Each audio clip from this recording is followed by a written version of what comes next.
All right, everybody, and welcome, one and all, to Session 3 of the Age of the Worldheart.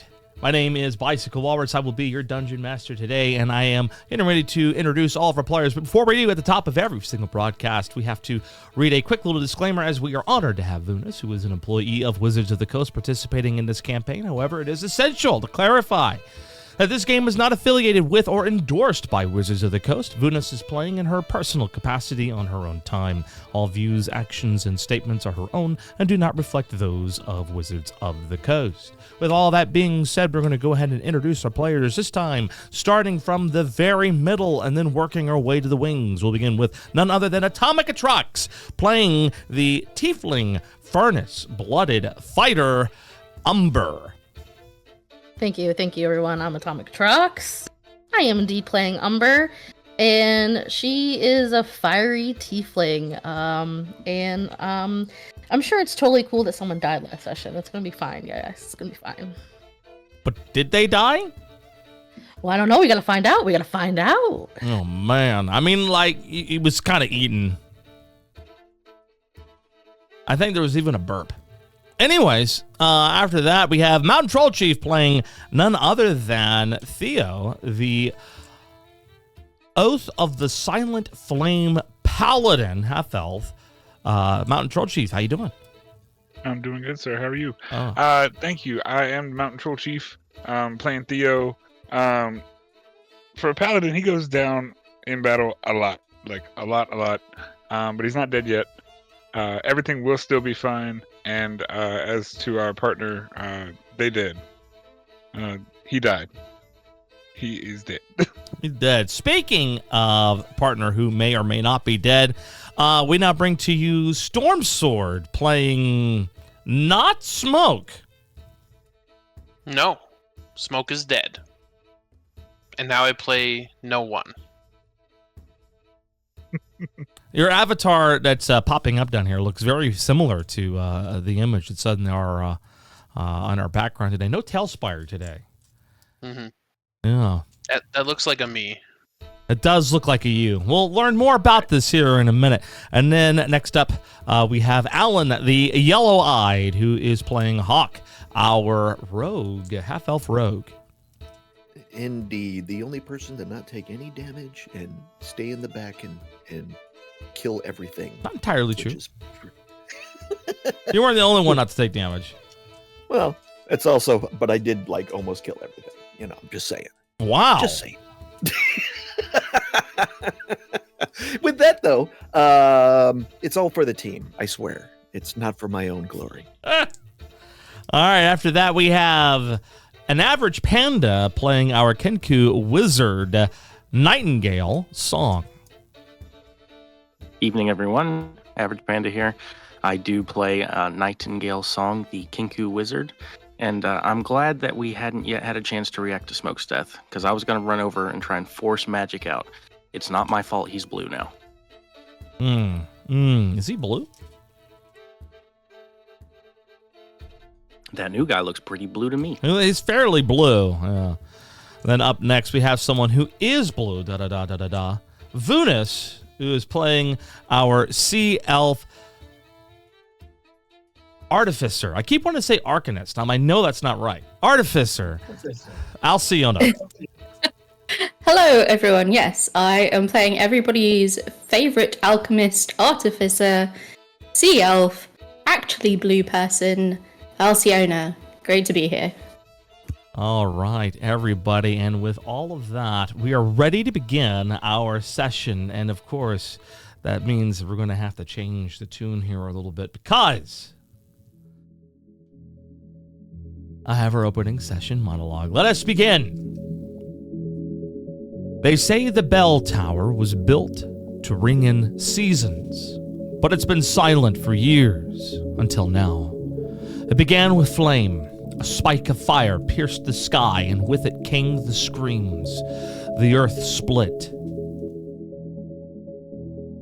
Ashmote swarmed like grief with claws. The maw rose, vast, molten, hungry. You stood your ground. You fought through smoke and memory, and for a moment, it was almost enough. But then came the cost. A voice was silenced. A song was lost. Smoke fell, torn from the world before his name could echo. The embers still remember the shape of him, and so do you. Now the sky has stilled, and the hollow breathes, and the question that burns isn't what happened next. It's what you'll do with what's left. Welcome back to Crescent Hollow. You awaken in Sir Graven's estate. The dawn is thin and quiet, like the world hasn't quite remembered how to speak. There's no bird song yet, just a low hum beneath the floorboards, like something deeper is still exhaling. The beds are simple, clean, hastily made, the kind of comfort born of necessity, not luxury. You find yourselves whole, healed, but the ache behind your eyes betrays what you endured. And then someone notices the corner bedroll. Where Smoke once lay, something else remains. A figure unfamiliar, yet achingly familiar, rests in silence. His form is changed. Hair darker, features longer, touched by something fey or wild. He breathes slowly, shallowly, but does not stir. And faintly across his skin, a lattice of pale runes glows in rhythm with a pulse not entirely his own. The body is warm. The name you once knew is gone, but a new one waits, curled in silence, dreaming. I want you all to kind of imagine as we now go into the mind, sort of like a fade to black, going into the mind of Rempira. Rempira, you experience a strange vision. The immediate aftermath.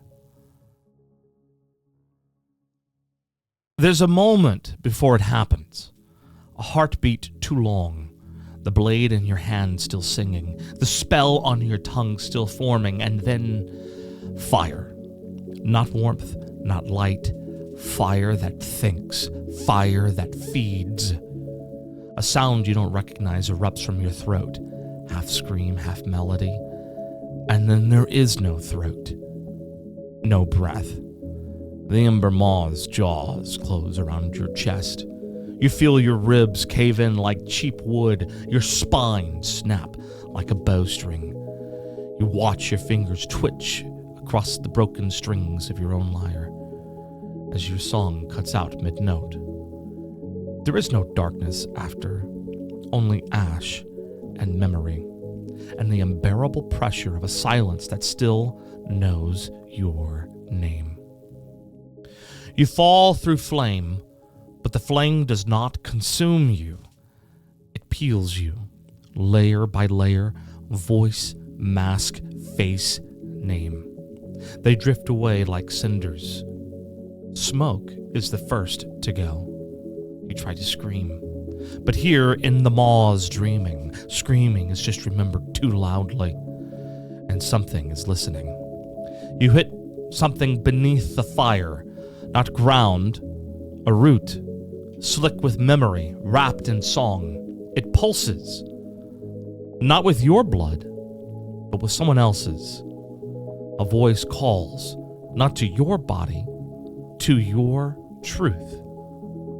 It says, the fire does not own you, not unless you sing it.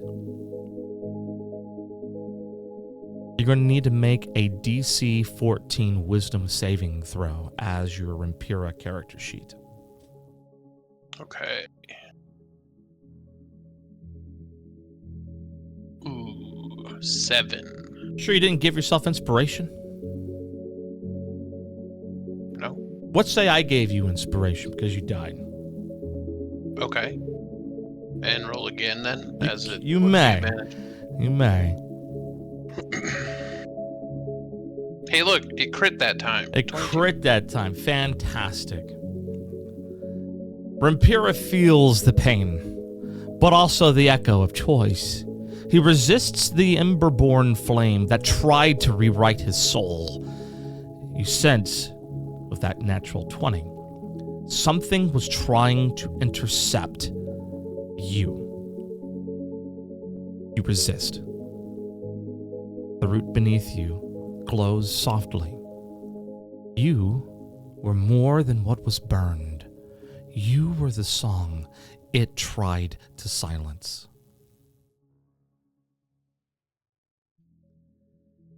And now I turn back to our party.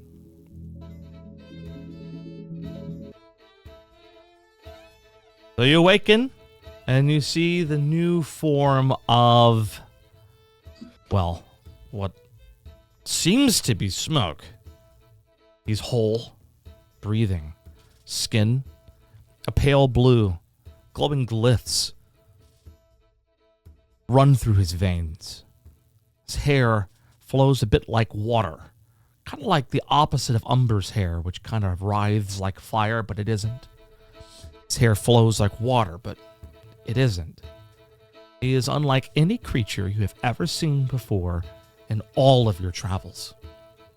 What do you do? Is it just us in here? It's just we you were all in guys. separate beds. Yeah, it's just you Okay. guys. And he's still sleeping? Oh, yeah, he's sleeping.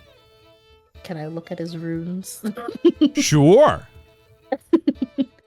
I like looking at runes. While she's Do I- doing that, whomever's closest to Nightingale, he's just tapping them.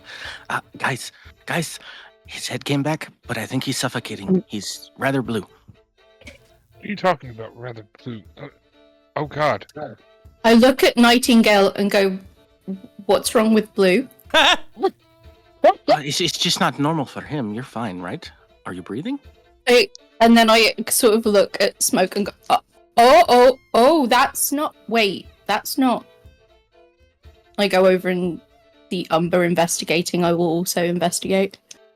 Yeah, go ahead and make your Is it Arcana check Arcana? with advantage for you. Mm-hmm. You know, I've always rolled good on these. I know. I can't wait to see double ones. Only one this time. Actually, I rolled a 2. I just have a minus. And let's go ahead and resolve Alciona's Arcana check as well. Just straight Just straight. or I believe you just have it straight because you're not in direct proximity of the binding fracture. You also probably don't need it. You probably have like a +6 or something All crazy. right, 17 and 12. The runes that are kind of glowing are unlike anything you have ever really seen before. If you didn't know any better, it was as though the runes were written inside out and upside down at the same time, which makes it incredibly difficult to decipher and or understand. You see, if you were to take a look at Nightingale's runes, which, oh, I'm sorry, I forgot, Umber, you would not have made sense of those because of your previous rolls, but those seem to make a lot more rhyming sense in the scheme than what you're seeing here. And Even with 17, holy crap.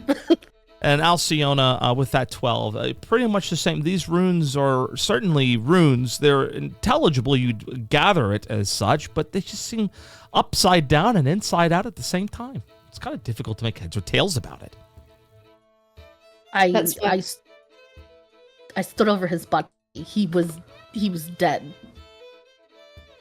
I mean, I don't disagree with you. And I hold my my loop underneath their nose to see if there's breath. While that's happening, There is breath. Suddenly behind you, Hawk sits up really quickly. Awake, for thou art still alive, and there is work to be done. Calm it down, Batman. I'm sorry. What wait, the- What's... Okay, what on?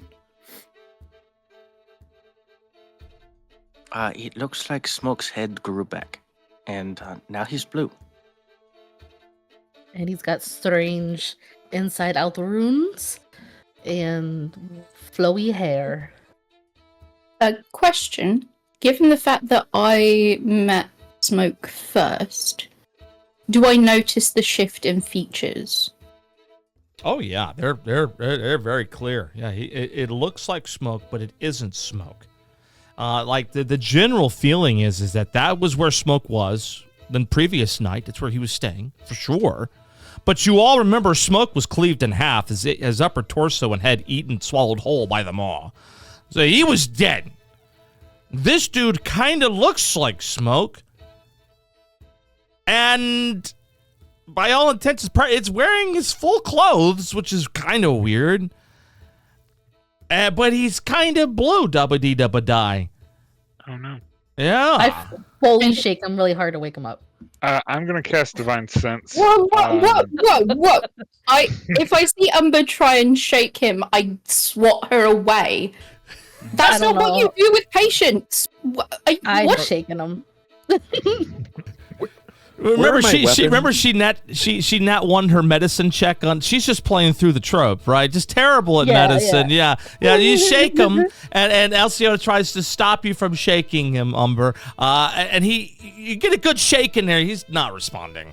And now on Theo is casting Divine Sense. Can you do me a favor and read the description of Divine Sense? Let me get a feeling for what you were trying to get or gather from. So Divine Sense, as an action, you can cast Detect Good and Evil. Until the end of your turn, you can sense anything affected by the Hallow spell, or the location of any celestial, fiend, or undead within 60 feet that is not behind total cover. You can use this feature 4 times per long rest.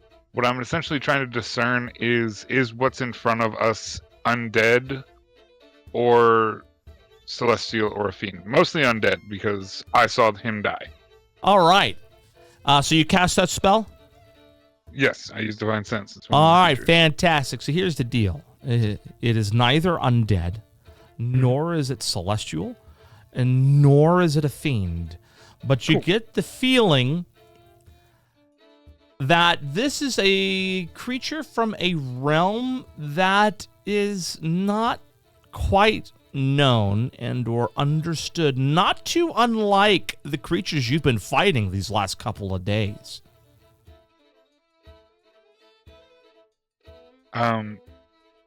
Yeah, in a sense, I would relay that to the group. Well, he's alive, but they're alive, but they're not from around here. It's definitely not the same. None of us are from around here. Not exactly What what is I mean. it? What is it? That's a great question.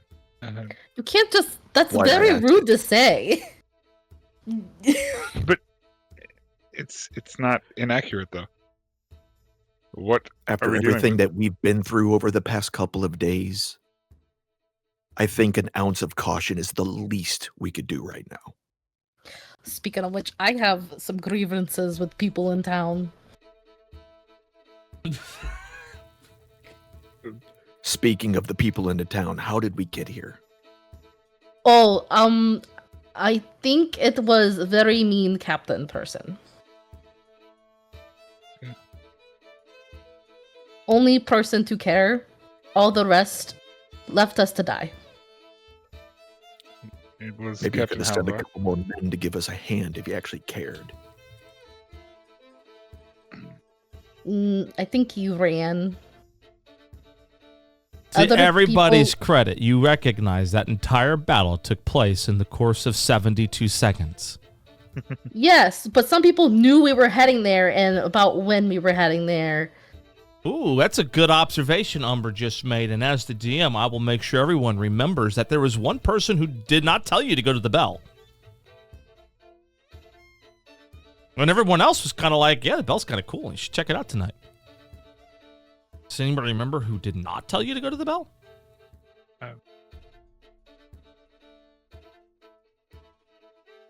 Specifically? If you want to make a history check, I'll be more than happy to help you remember. Because the Yeah.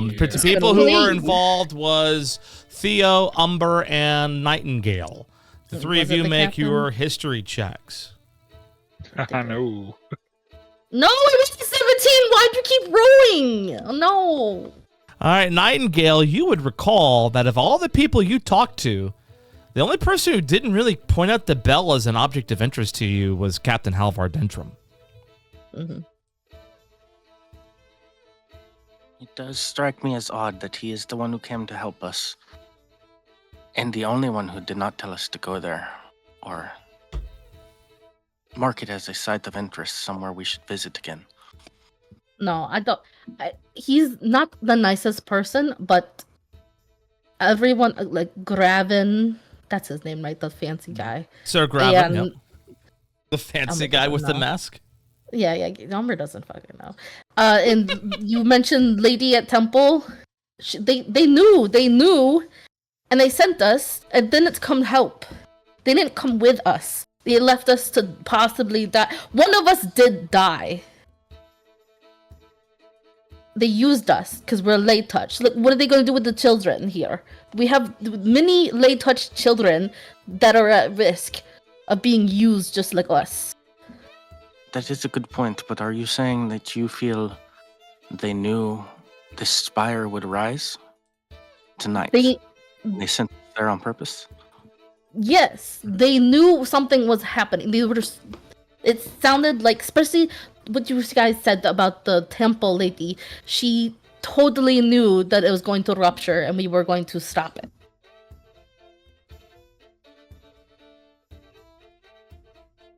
I mean, she said somebody would.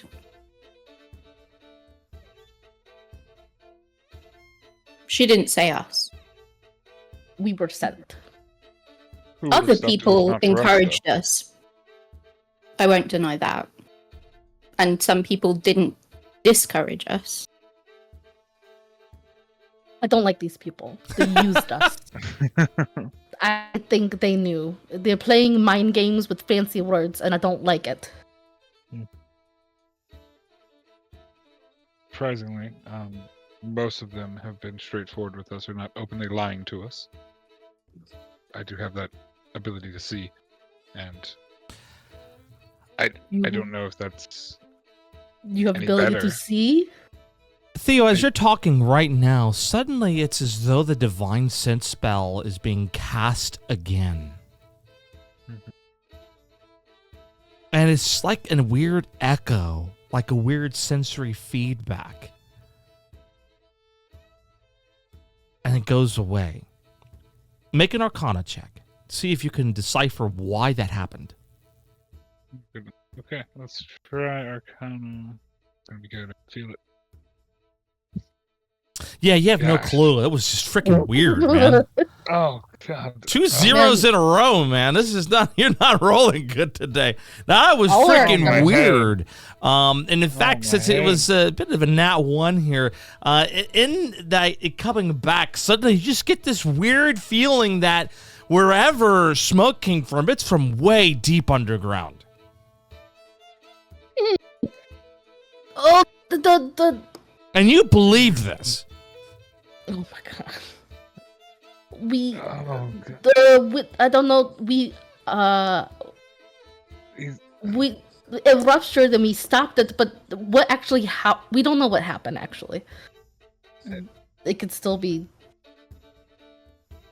I don't even have it. I just get this. I'm getting this really big vibe that whatever this is, it's from like way below us. Not sure where below us. Are you calling Don't him an know. it again? No, I'm trying to be respectful. Well, why don't we just ask them? I go over and I try and wake them up again. This time more gently than Umber did, but I'm just tapping them on the forehead repeatedly. Yeah, absolutely no response. This is, I'm going to say you had a couple people do some Arcana checks on him earlier, so I'll say Umber and Alciona. You recognize that he is in a state of sort of suspension.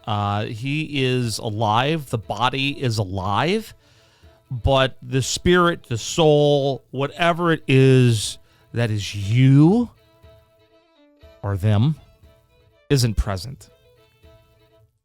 Taking a little rest. A lot went on. And Alciona, you might recognize this as kind of maybe similar to what the boy went through, but Oh boy! it's not quite. Speaking of which, I forgot, Alan. Uh-oh.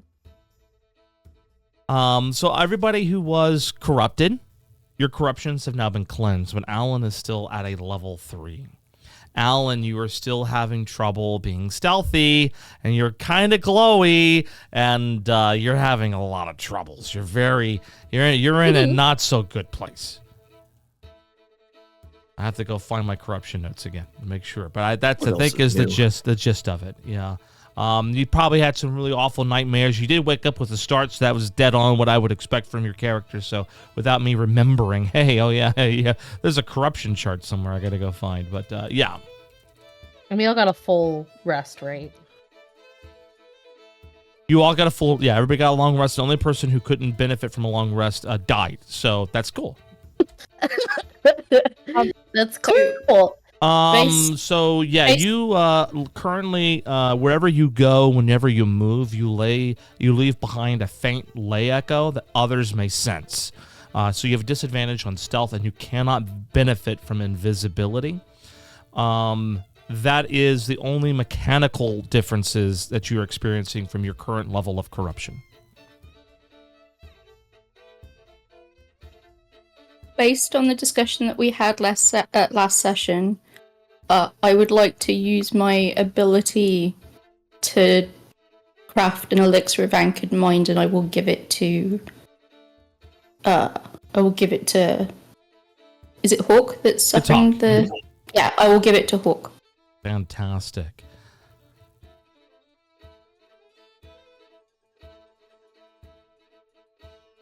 Hawk, if you would like to drink it. I mean, I'm not going to turn it down. So you drink the potion, and over the course of maybe about the next 5 minutes, as everyone's kind of talking and discussing and trying to figure things out, you feel a lot of that weird tainted ley energy that was intermingling within your bones sort of begin to filter away, and you no longer see weird energy outlines from where you've been, and you begin to kind of feel a little better, to the point where now suddenly you are your normal self. You are no longer corrupted. Lucky you. I kind of take my hand and swing it up and down in front of my face, and it's like, that was really trippy. And I'll be honest with you, I kind of miss it. You're coming off of a pretty good high there, yeah. Those creatures that we fought, they were corrupted. They were saying things like they didn't want to fight us. Could have fooled me. They were. What do you mean saying things? Every time we would hit or kill them, they would say things. It would get cut off partly, but they were all saying things like the rupture must something and restore it and seal it and heal it, and then sorry and we don't want.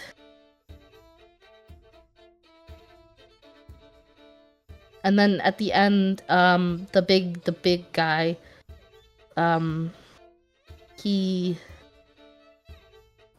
this only way to prevent death is you must heal the rupture.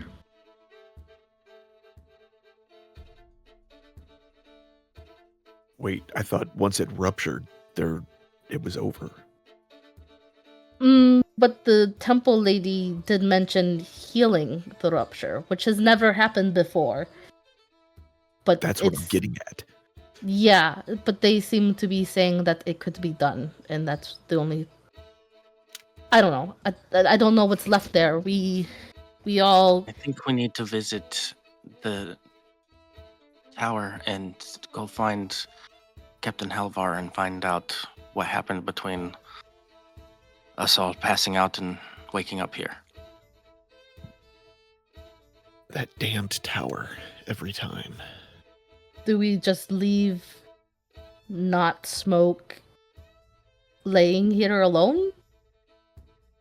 Well, I'm not going to carry him, are you? I think... I mean, I could. I don't know if he would appreciate that, though. I can leave him a message. Oh, that's smart. You're very smart, blue lady. All right, Alciona leaves him a message, and you are all heading out of the room. Is that correct? I think so. All right, fantastic. Good. Good. All right, so as you all are making your way on out of the room, you head on down a set of stairs, which leads to the main dining area. As it was what happened the night or the morning before, there was food prepared. Many of the late touch children are around. There's a bit of an air of elation, whereas previously the kids were kind of like very tense, very anxious. Now it's relief. Those of you are all late touched, you can kind of sense why.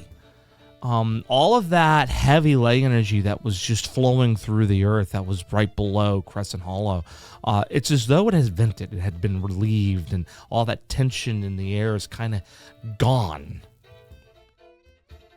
But that being said, you hear whispers. Some of the kids are talking about dreams, that they went to places they've never been to before.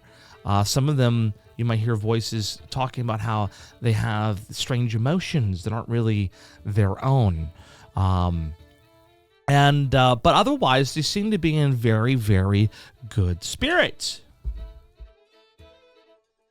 And there is a breakfast that's waiting for you. And along with the breakfast, sitting at the table, facing the stairs, as though awaiting your arrival and descent down the stairs, is none other than Sir Graven. And he stands to greet you.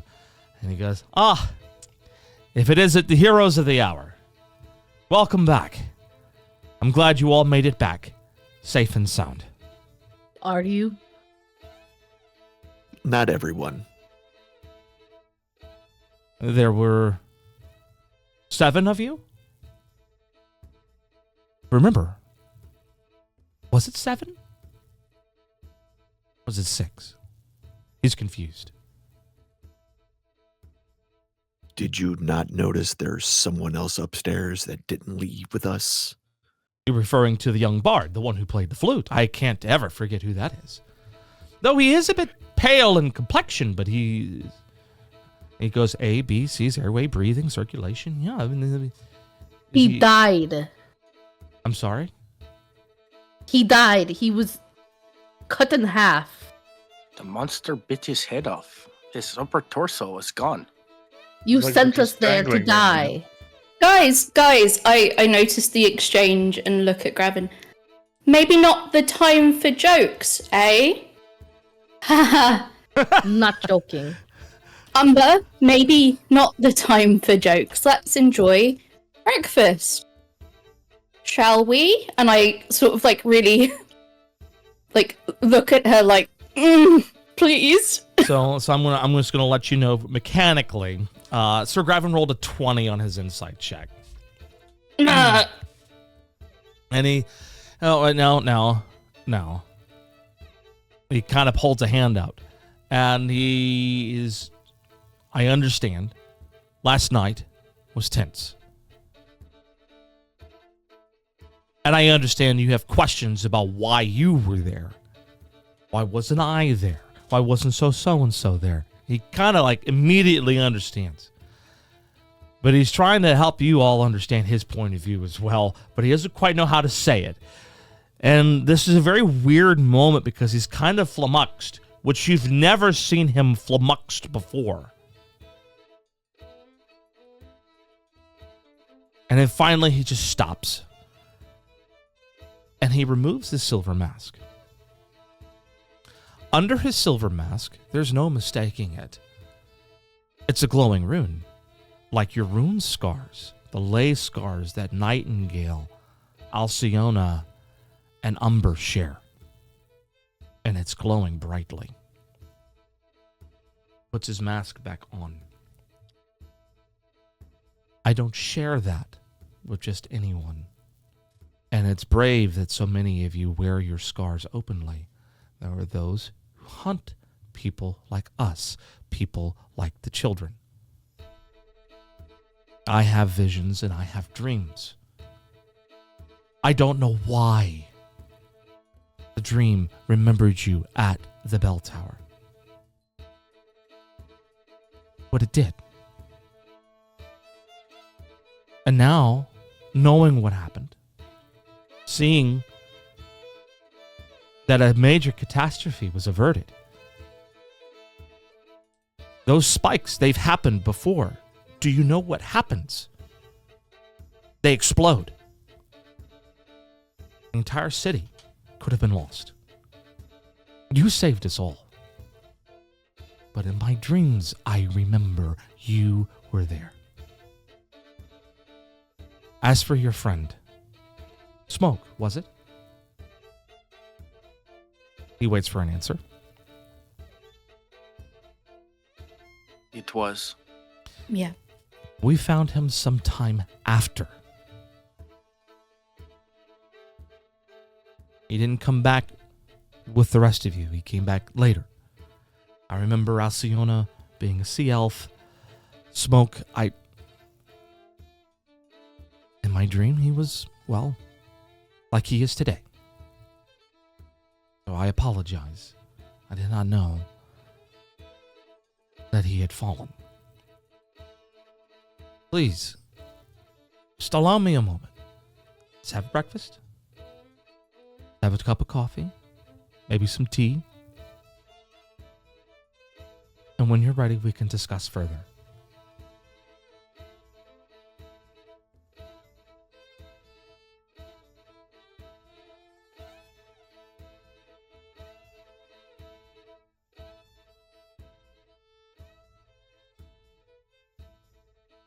Umber will angrily sit down.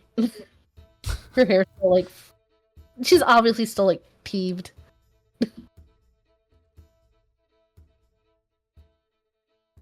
All right, so Umber sits. So what's everybody else doing? We're sitting down for breakfast? Nightingale actually asks Sir Graven a question. Sure. I know you said that some of us wears our scars openly, but I didn't know anything about them till we came here. Would you happen to have any wrappings or cloth I could use to cover them? Yeah, he nods. Yeah, of course.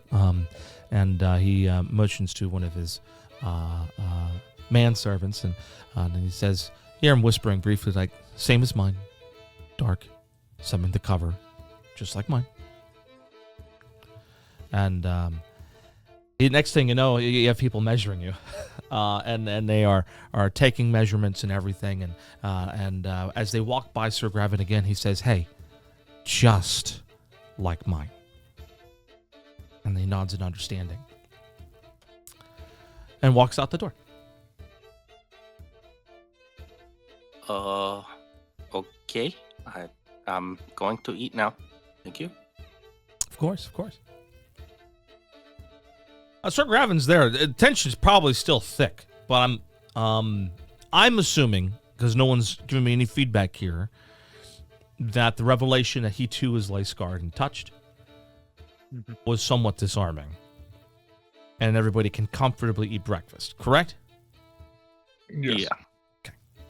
I mean, as comfortable as Hawk does anything. Yeah. And so as time passes and the air kind of calms around everybody, Sir Graven asks, if it's okay with you, would you mind if I have one of our doctors take a look at Smoke, see how he's doing? Who's this doctor? As I mentioned before, here we're kind of between nations, between Viramont and Arwindale, and as such, much of the help is people under my employ. That includes my personal doctor, and that's who I would be asking to take a look at Smoke.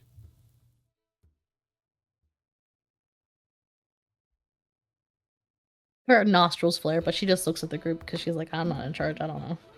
I don't know anything about doctors, so... I assume they are familiar with our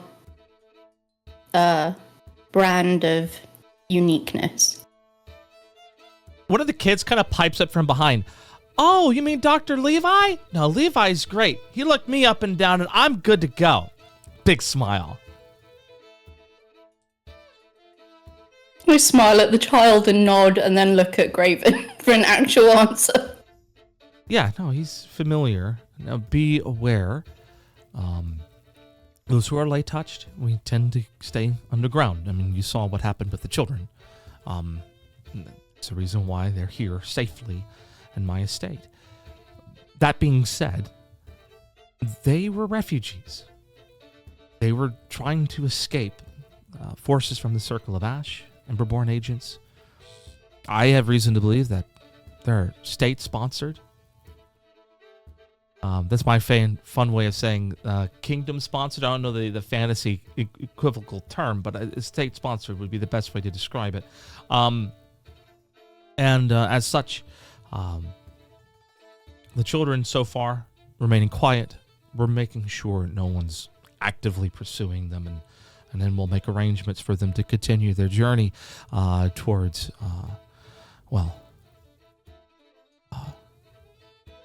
Orion Keep, where they will be protected by the Circle of the Silent Flame. Anyways, in any particular case, the High Queen has been most generous in terms of those who have been touched. But I digress. He's a doctor who knows his way around people like us.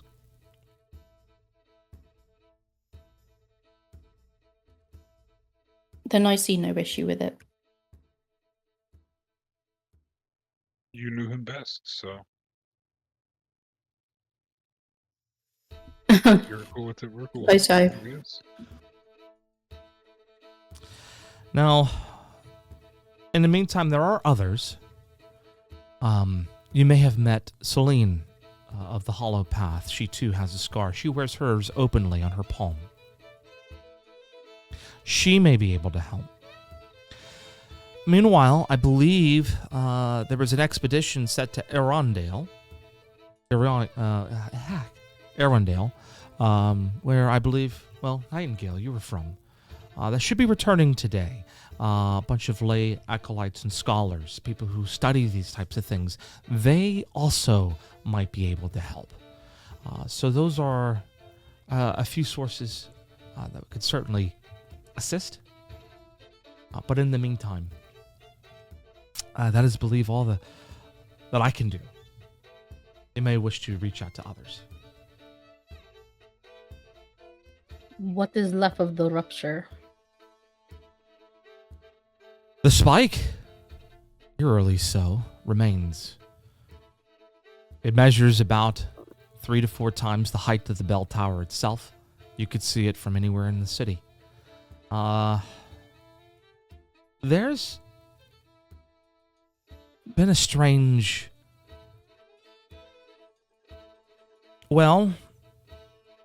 hauntings in town. People speak of shadows, but they're not shadows like ghosts. Maybe like memories and looping moments. I remember, Mara. She was out in the street not too long ago, playing with what seemed like a previous version of herself. And it would just loop, and she would just follow the loop, and then it just disappeared. She was quite disappointed afterwards. But then Lysander came, and they went on playing together.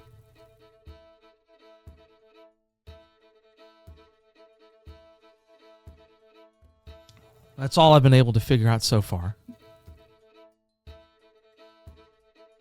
This isn't normal. Most times when a rupture occurs, anyone within the proximity of the rupture, it kind of eyes Nightingale, and what happened to his city was a mere symptom of one coming. His Arundel is what many would consider to be the aftermath of a rupture. So, Whatever happened last night, you staved off a great, terrible fate.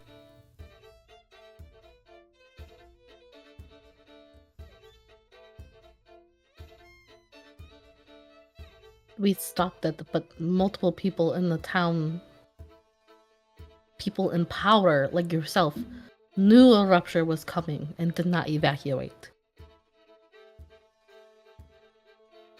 What if we did not stop it?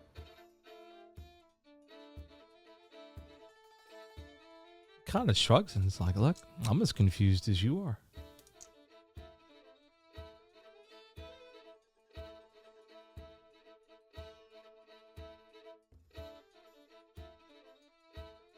This has never happened before.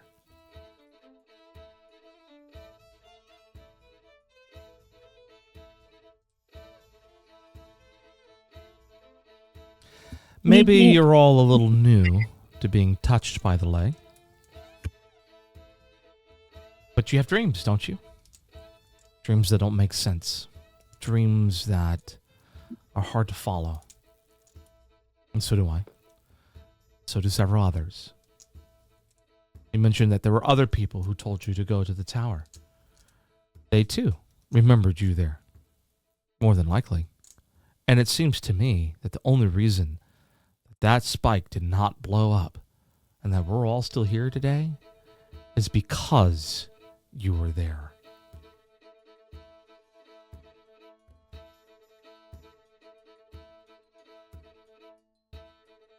Just angrily sips at a coffee.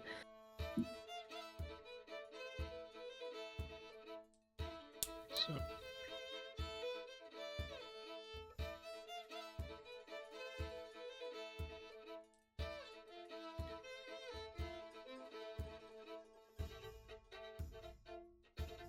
Anybody else got anything to say to Sir Graven? I would ask, do you think that some of the townsfolk will move away with the spike looming over the town? I've been here for a very long time, and what I do know of the people here is that they're quite resilient. It's a border town. You live in a border town when you don't want to be part of a kingdom. Now, technically, we belong to both, but we're really more or less monitored or overseen by the High Throne. It's them who come to collect the taxes, them who build the walls, them who protect the city. And it's them who largely benefit from the fields and the crop that grow on the north side of town, and who benefit from the lumber that grows on the southern part of town. In any particular case,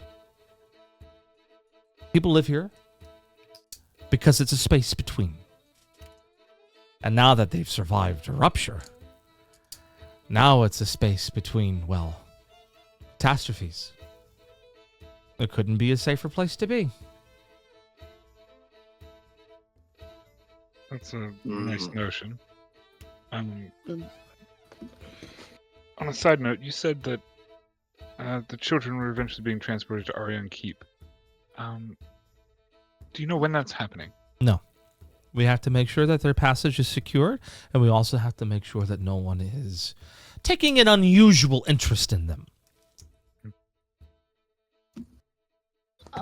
You mentioned Circle of Ash and Emberborn agents.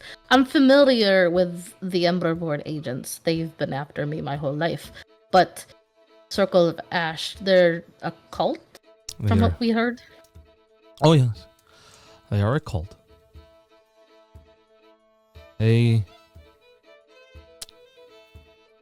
wish to accelerate things. To put it as gently as possible. Bindings that rupture. The things that hold the world together. As with all old things, they eventually rot and deteriorate. There are those who think that by bringing about an awakening early,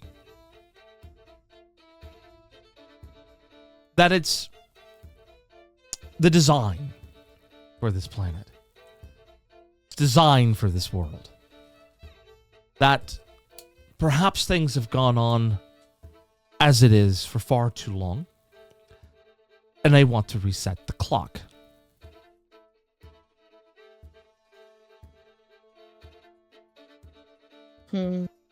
What was... So refer to the glossary if you need to, because I think he's using some terms you yourself might not necessarily be aware of, but you used a particular term that is not in your glossary, and that is awakening.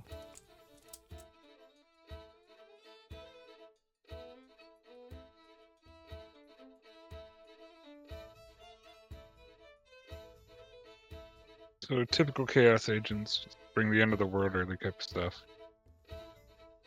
Yeah, General cult stuff. got the I'll you say got the across the general. Yeah, you got the general idea. How are they different from Emberborn agents then? Because they also think that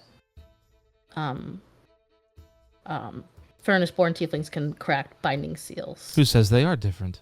If you ask me, they're one and the same. Just one is a bit more fanatical and a bit more forward in their methods, whereas the other is more organized, typically state-sponsored. Emberborn agents, for example,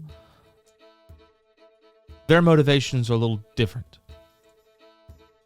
Typically, they are trying to win favor for a particular kingdom or family or house, and they do so by manipulating the lay. They're not necessarily trying to bring about destruction, but maybe manipulate it to punish their adversaries or allowing those whom fund their interests to benefit.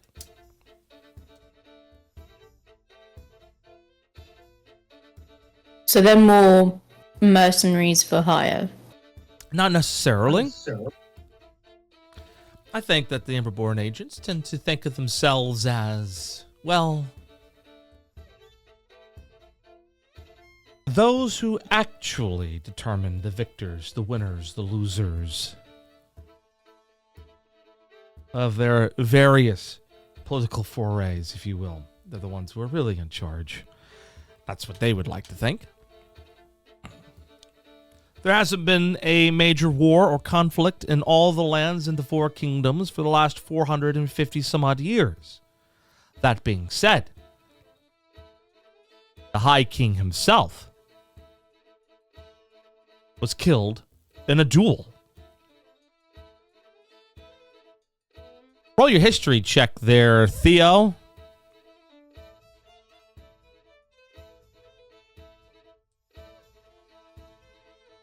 Ridiculous.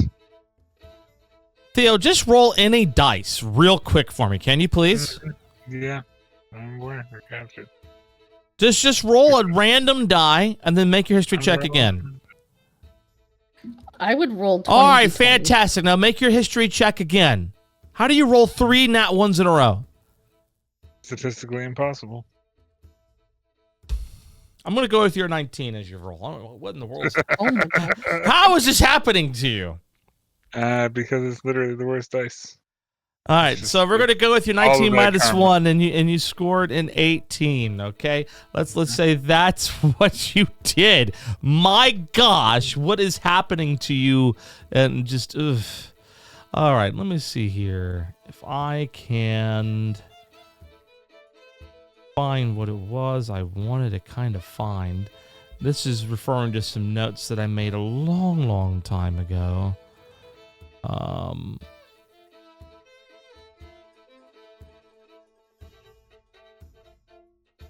Actually, it might be over here now that I think about it.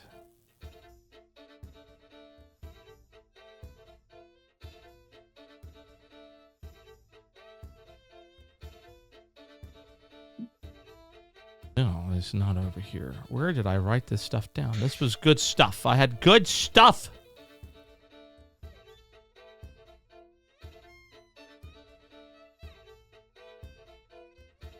Oh, of course.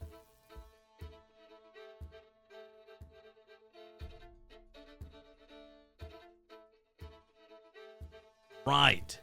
So with your roll of an 18, Theo, you would remember that Valian Ardenthal who was the previous High King of the Crown of Binding. He was the ruler of the Four Kingdoms, had recently perished within the last, say, 16 to 18 years.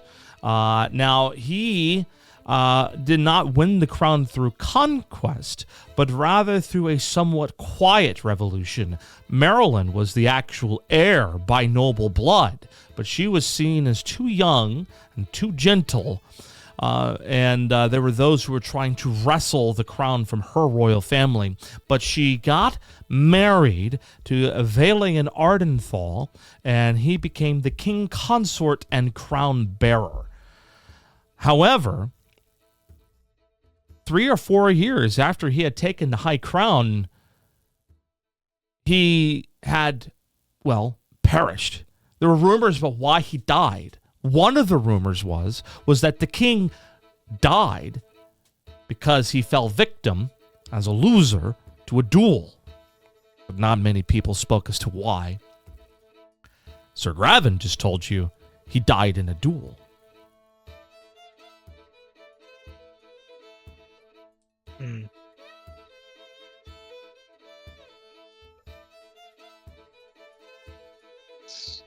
Um.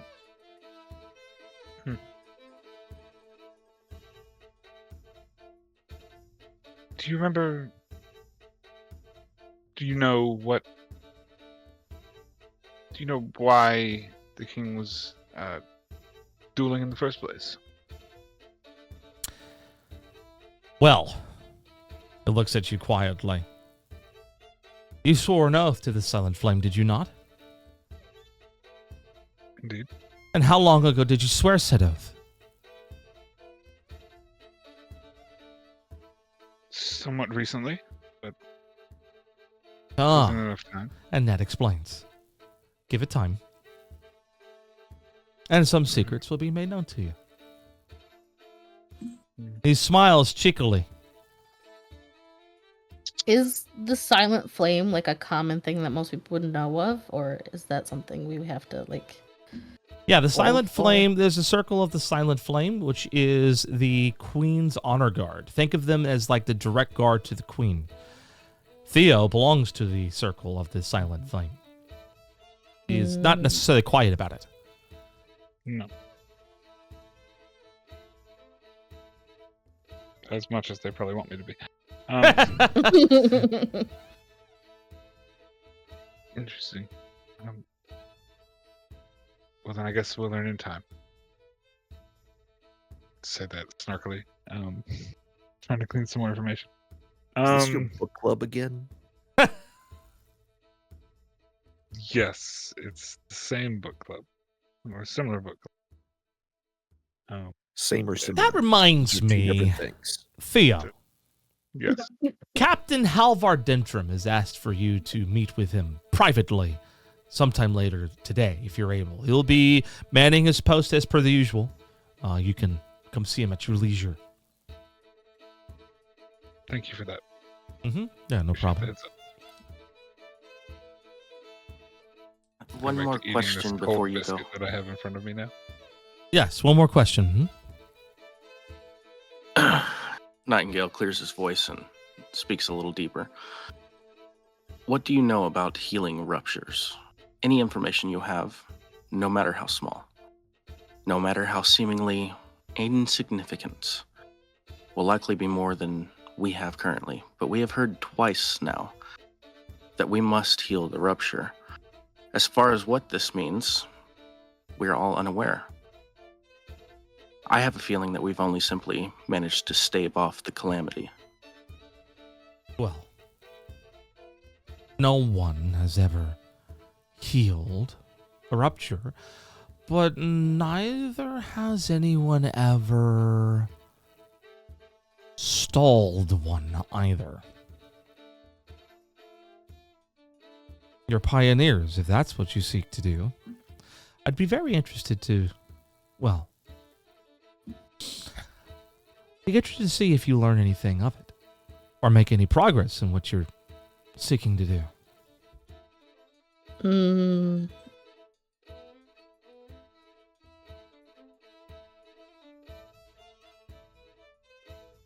what came out of it did not want to come out of it. They were angry, but it wasn't their own.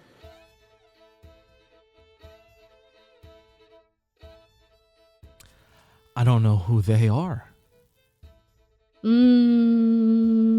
I wasn't there. We know there was a battle, but all that was left was piles of ash.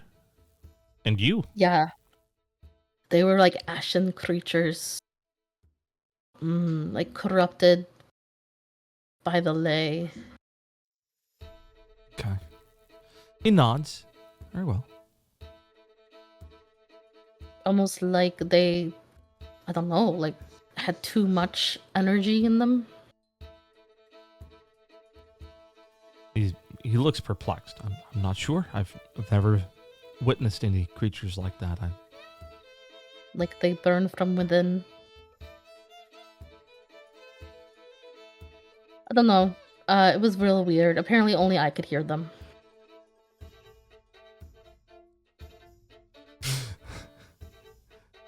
He needs to make an insight check. Oh, he rolled very well. Very good. All right, well, that's good. He nods and he sincerely believes you.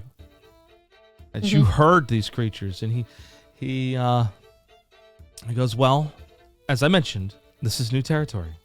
I know nothing about this. I only dreamed that you were there. I don't know anything about what happened other than what you've told me. And you didn't dream of us healing. I dreamt that you were at the bell tower. Does that mean we have to go talk to that creepy lady who seemed to know a lot about ley Oh, energy? Celine is hardly creepy. She's a No, healer. was it Celine? That's the That's a only temporary. creepy lady I would imagine you'd be calling. He did tell you to go talk to Celine, so he's making the association. No, isn't the lady with the I forget I her believe name. you speak of the one who was on the expedition to Larendale.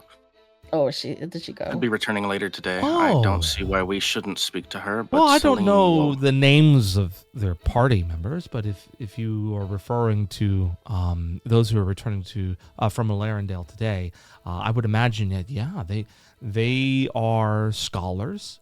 They follow these types of phenomenon. They would be able to offer a lot more detail into this sort of study than I ever could.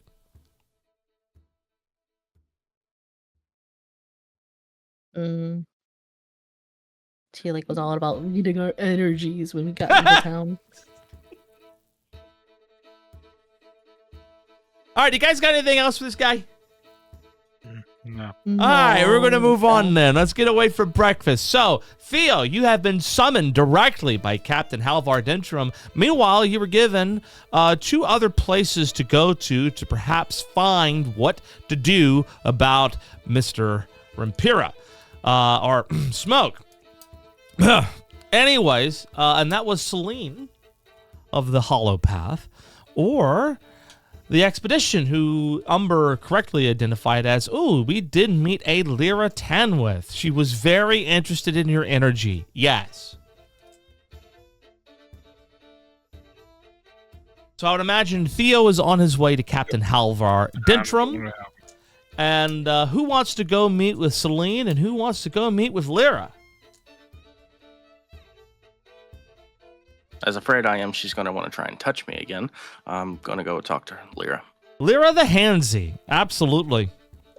I guess I'll go with Little Bird. Ugh. All right. And then, so does that leave Alciona and Hawk to go to Celine? It does. And that tracks because we've spoken to her before, so. Did you prepare somehow? Detect magic? Oh, I didn't do my spells for today, actually, so. Why don't Let's say yes. Let's say yeah. Because the last time you were there, you had a strong feeling that, man, I need to cast Detect Magic in here. So let's say that you did have that prepared, and I'll let you prepare your other spells.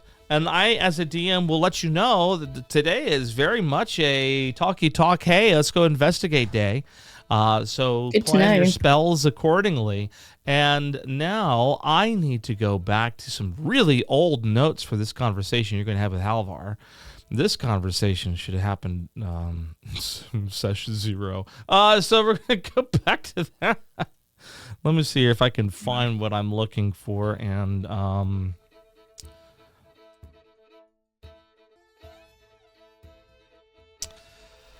I'm hating myself for this.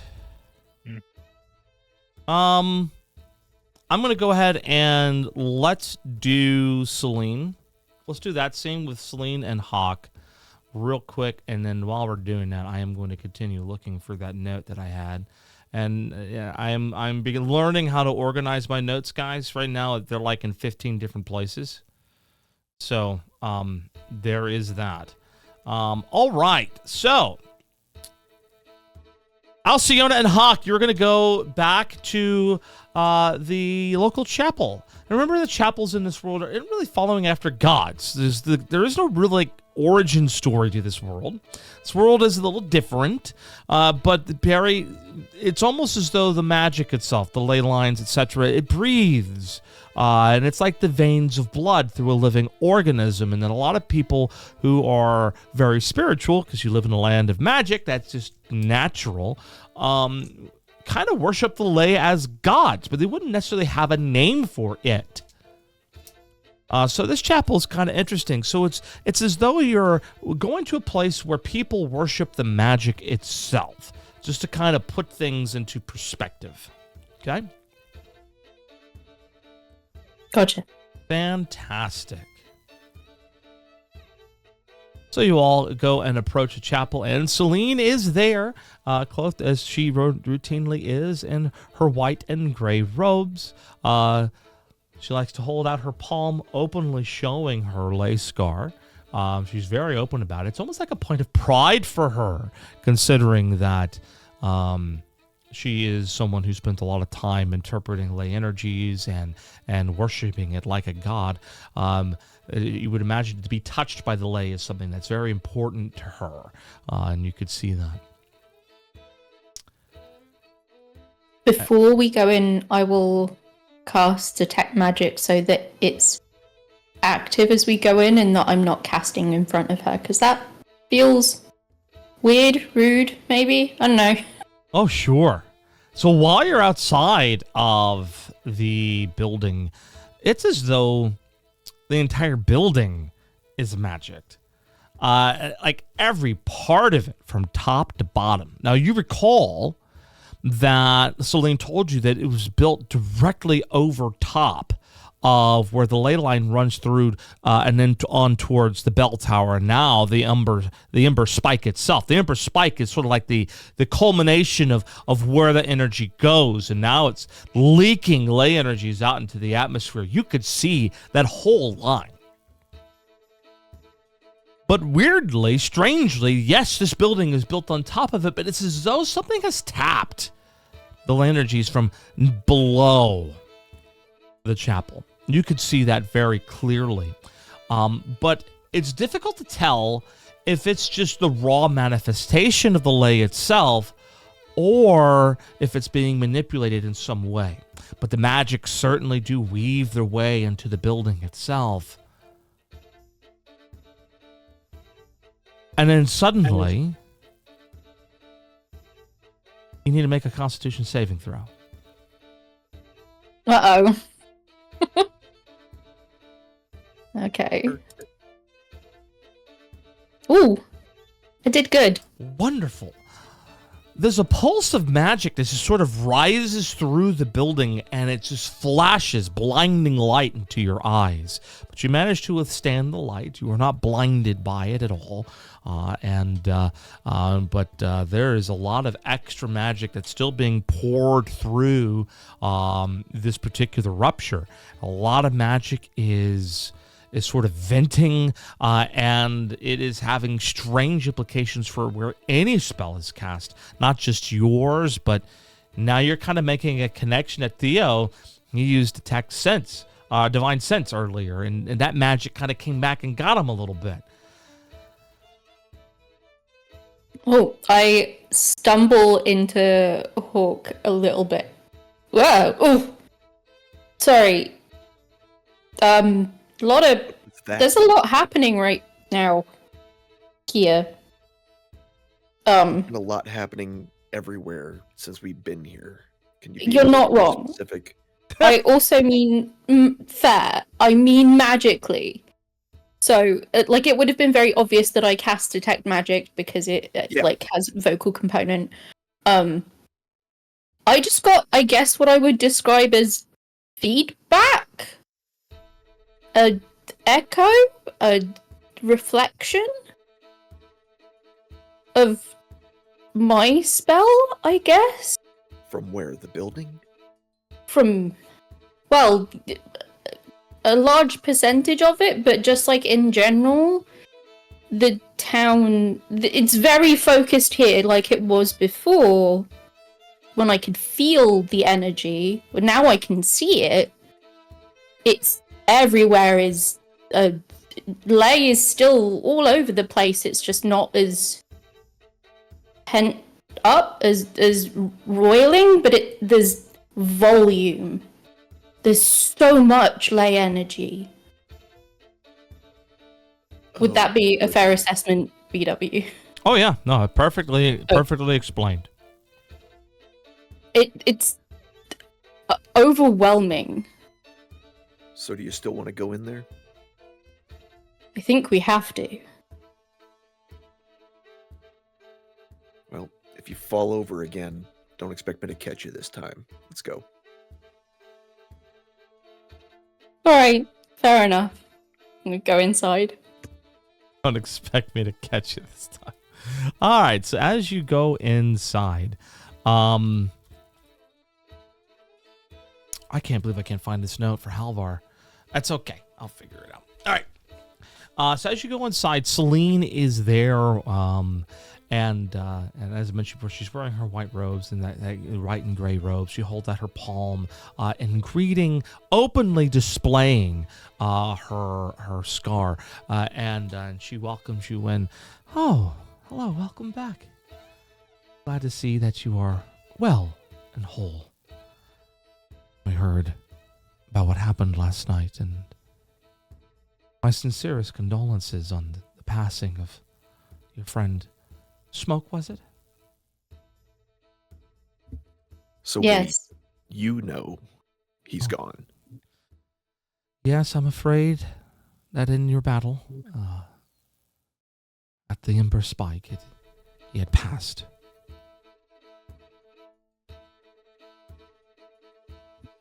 And how do you know that exactly? Oh, his energy rejoined that of the lay. It's there. But you seem confused. Well, yes, that's partially why we're here. Whilst I'm looking at her with Detect Magic turned on, is there anything about her specifically, her magical presence, school of magic, if such a thing is relevant in this world, anything like that? Well, it is. I'm just trying to figure out a way to describe it to you. She's not exactly like a mage, right? So she doesn't manipulate magic like a sorcerer. You get that feeling. She doesn't use.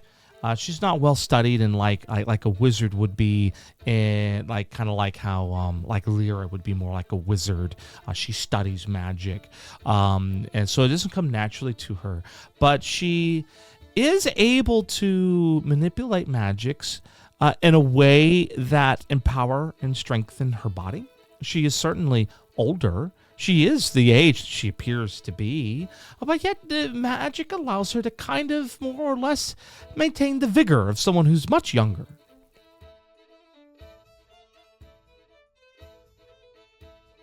Okay. I don't want to come out and just tell you her class.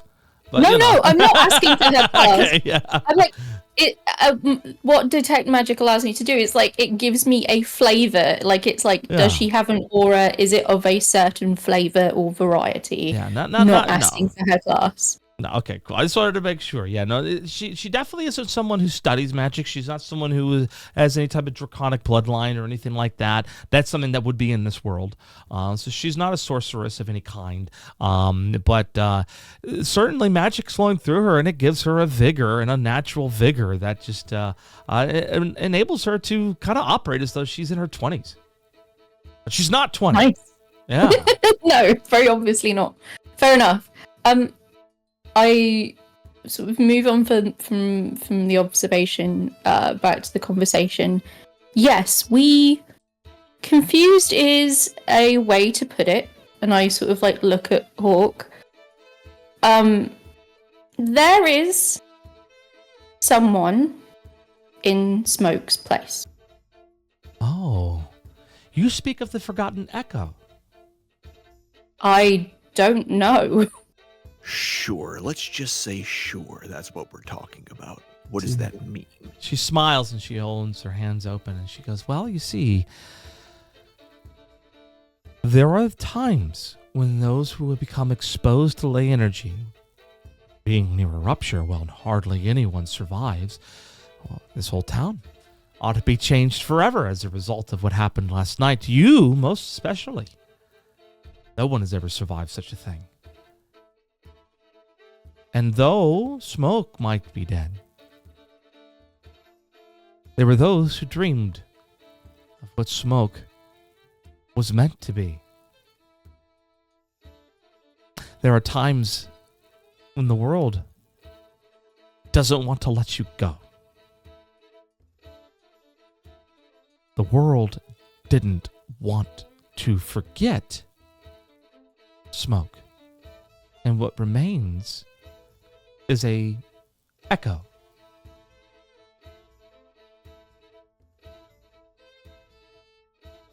So you're saying that it's an aspect of Smoke that remains because the world wills it so? The world does not want to forget him.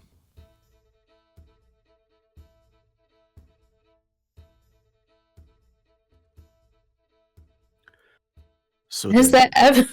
I'm somewhat baffled by this.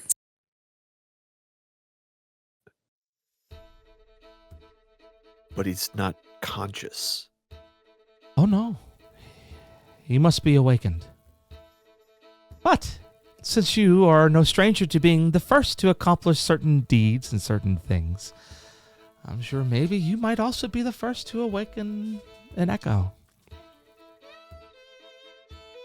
There have been others. Echoes? Mm-hmm. People born from the ley. But oftentimes there's no one around who remembers them. No one to offer a memory. No one to offer something in exchange. See, the world, though it doesn't want to forget, is bound by rules.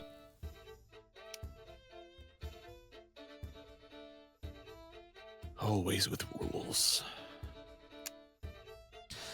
I can help him, but it does come with a price. How? Well, begins with great sacrifice from someone who was close to him.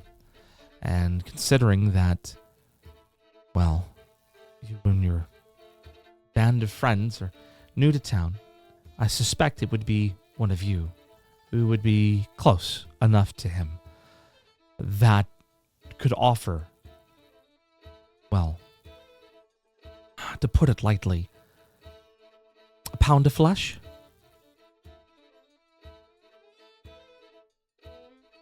When you say pound of flesh, A mark. you mean figuratively, right? A brand.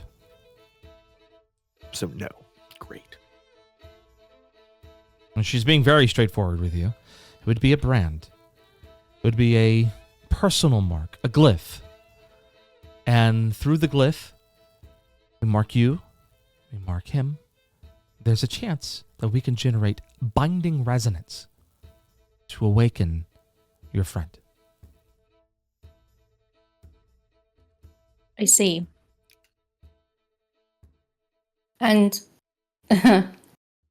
in your estimation, this is the only way. Within my abilities? Yes.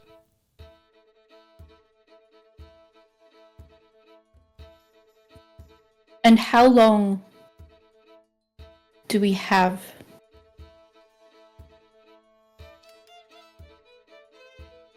to ensure that the echo isn't forgotten? It's fun when we do new things that no one knows the answer to. I don't know.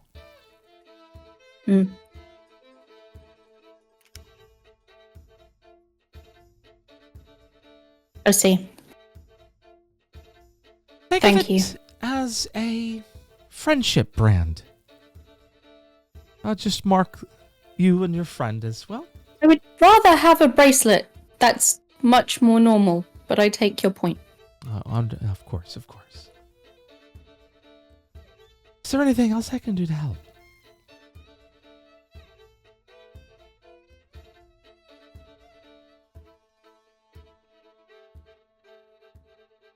Not for now, I don't think. We may be back. All right. And she wishes you well as you depart. Now, on to Theo. I don't have the exact note, but quite frankly, it's a bit of flavor I don't think is necessary, so I'm not too worried about it. So I'm going to do this from memory. So as you are approaching the gates, which is where Captain Halvar Dintrim likes to frequent, you notice he's not there barking his usual orders, but rather there is his second. The gates are somewhat quiet today. It's as though it was well known that there was trouble in the city and people decided to stay clear for a while. There's only a few individuals coming and going, but they seem to be locals. So it's a quiet day at the gate. I would call out to the second if I see them. Excuse me. I was requested by Captain Halvar. I was wondering if you know where he is. Theo, right? That's correct. Yes. Yeah, Halvar is in the offices. You can go ahead and walk down the wall, and you'll see a building there. Right? That's where you'll find him. I appreciate And it. he lets you go through, no problem, as though he was waiting for you. Excellent. I will follow the instruction and go to the building. So as you are going to the building, you notice that there are a lot of, other individuals watching you, but you kind of recognize and you're familiar with their ranking structures. These are individuals who are from the High Throne, and they are individuals who, like you, was trained at Orion Keep. And though they might not have taken the oath of the Silent Flame like you did, they were certainly trained within some of the same halls.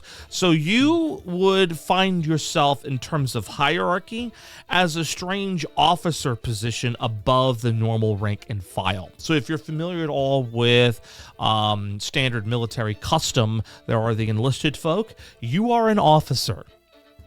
And so as you are walking down the wall, there are some who give you proper honors with a proper salute and stand at attention, and there are others who kind of do it nonchalantly, like they've done it throughout their entire lives, and they understand that the custom isn't that frickin' serious. Calm it down.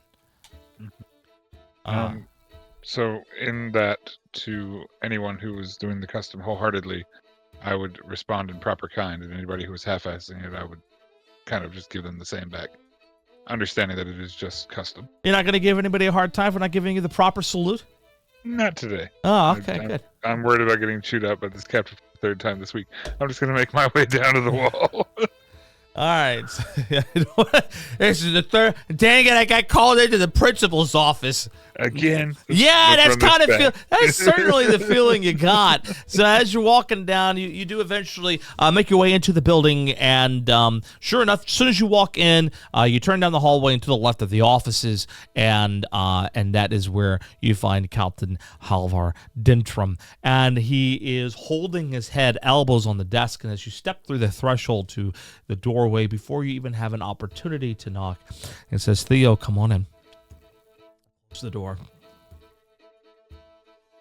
I do so. Have a seat, he says as he stands up and he finds a bottle of, well, some of a sort of a dark and smoky liquid substance. And he pours some into a glass for himself, some into a glass for you, and he, touch of his fingers, a little light thaumaturgy, lights it on fire, and the liquor is burning as he passes it to you. And this is a custom of honor. It's typically enjoyed between officers of the Silent Flame. And it's typical that you sort of touch glasses, blow out the fire, and take a drink. Of course. All right, so And then I would do so. touch glasses, blow out the fire, good drink. Yep. And this is some, I don't know what kind of scotch you're used to, but to describe this. Very versed in scotches. Oh, very good. You ever know of like a, oh my goodness. It's my favorite scotch. Like a Lagavulin 16. Very Not peaty. Okay. Yeah, Okay. Lagavulin 16. Mm-hmm. Yep. Yeah. Very peaty, very smoky. Tastes like freaking paint thinner as it goes down. Freaking dope stuff, man. Yeah. Knocks it down, puts it down on the table, and says, well, I didn't know how you figured it out. But you did something no one's ever done before. Regardless of how reckless I think it might have been, how much I wish you were not there, you done did it. What happened? First, the ground opened up, and I'll start to recant a little bit of what happened. A number of the townsfolk suggested that we be at the tower, which was strange in and of itself. Who? And I'll start remembering the names that I remembered. Who did I interact with? It was You interacted it with was Mira and Mara. Mara, sorry, and her Mara, the father. fruit girl. Mm-hmm. But her father didn't tell us anything. Nope. And then it was Graven also said to go there. Yep. And then I think that's all that I spoke with, so that's who I would tell him. So he kind of chuckles and he goes, all right, so let me get this straight. A little girl peddling fruit tells you to be at the bell tower at night. I didn't listen to her. I thought it was weird. Graven I listened to more than Oh, anything. Graven, that... Mm-hmm. He nods. So far as I know, he's been pretty reputable. He is very well known in these parts, yes. It was easy to get a few favors out of him, so it made the most sense. But we... Creatures of ash, demons of sorts were pouring out of the thing as the bell was tolling. There were notes, inscriptions on the bell, clues that helped us figure out what we needed to do, but even so, I don't think we were enough. What happened? The last thing I remember, I looked up from the ground and you were there. Last night I thought I was running to my death, to be honest. And then we saw you. We came as fast as we could.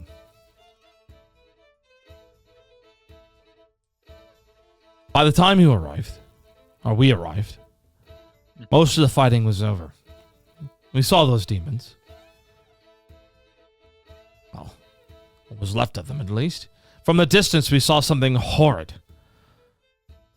Something like mouths coming from the ground. It seemed to me that you and your friends managed to take care of the worst of it. After that, it was just these strange specters of ash. But, And you the and your spike men had took care of the vented. specters? Oh yeah. They were easy to dispatch. I don't think they were like what you fought. And considering what he's describing to you, what he had to fight were the ash modes. Right. They didn't have to deal with any of the stag or the golems or the maw.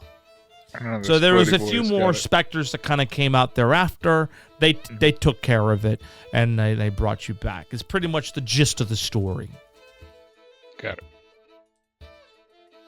And so just, again, so I understand. You were there because a girl who peddles fruit told you to be there, and Sir Graven told you to be there. So you just went there. Yes. It felt like the right place to be. I don't know how to describe it. He's considering this briefly, and the ones that were with us that have markings on them, as soon as we got there, they started to pulse in unison, and the tower area was just strange beyond belief. It made the most sense to be there.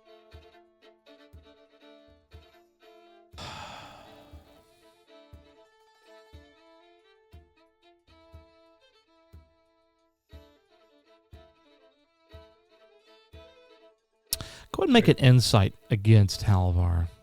Oh god.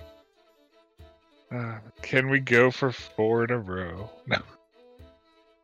Oh my. Oh, okay, that's better. It's still bad, but okay. Gosh, your rolls No. today are just awful. Digital dice hate me today.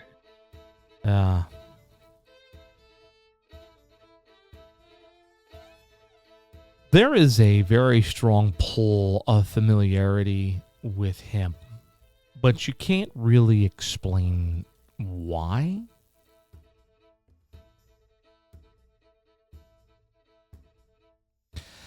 Okay. But it seems that his familiarity with you is significantly stronger. Interesting. Like, he knows more about you than even you know. Okay. You didn't know any better.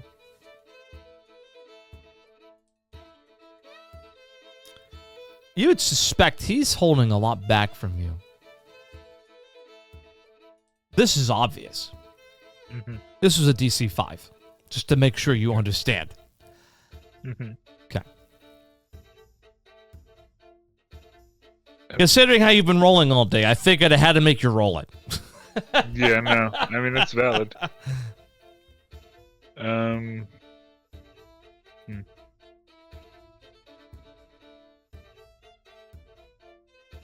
Recall, he was the one who got you involved with the Silent Flame.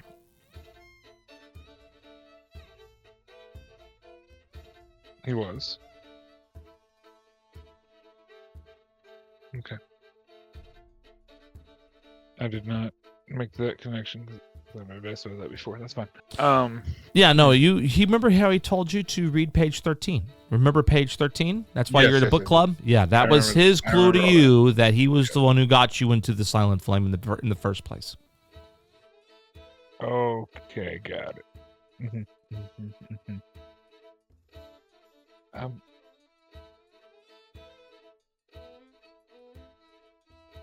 I don't.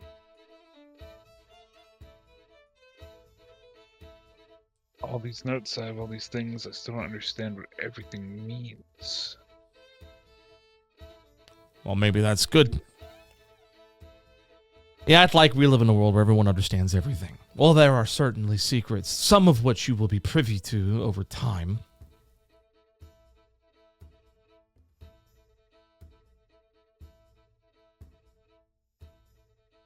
We live in a world without firm foundations. There's a heavy burden that those in the Silent Flame hold. And so, you find yourself in the middle of something that the Queen has held in high regard. And if it were up to me, you would be nowhere near it. But here you are. Okay. I don't know who sent you.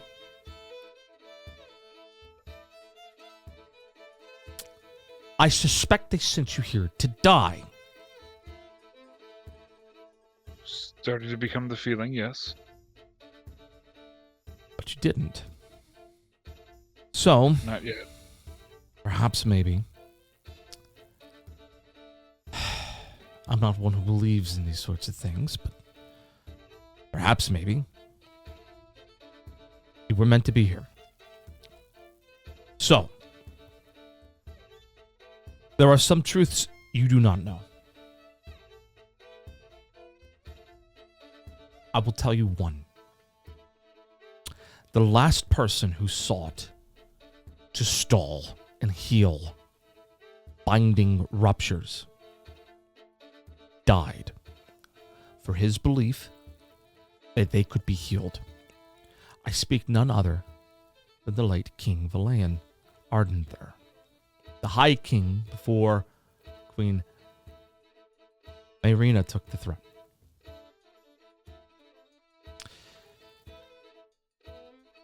He, along with many others in the Silent Flame, had the feeling that there was more that ought to be done about the bindings, that stalling the inevitable wasn't enough, and that it was necessary to heal them. He determined a way, what he thought was a way to do it. And he began to enlist the Silent Flame to carry out the order. But there was dissent among the ranks, and he was killed in a duel.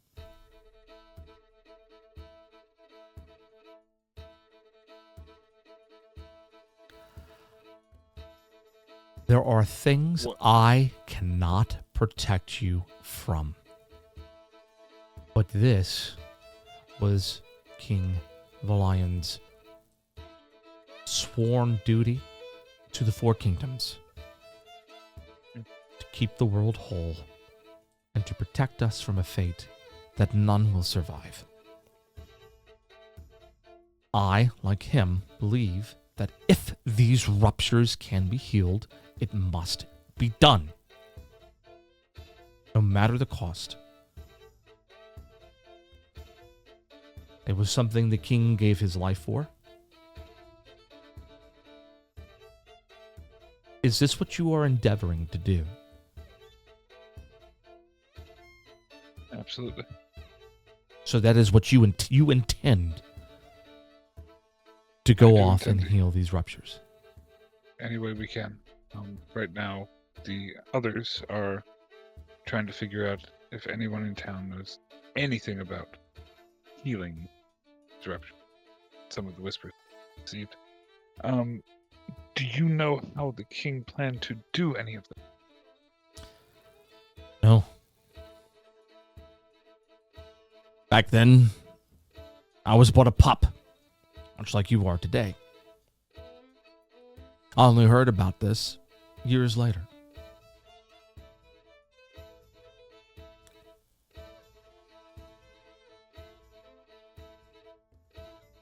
But considering the Queen's interest in those who are touched by the lay, I know she, like the King,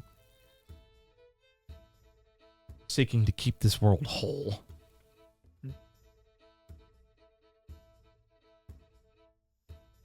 is actively protecting those who have become embroiled with the lay, whether they have lay scars or affected or turned in some way.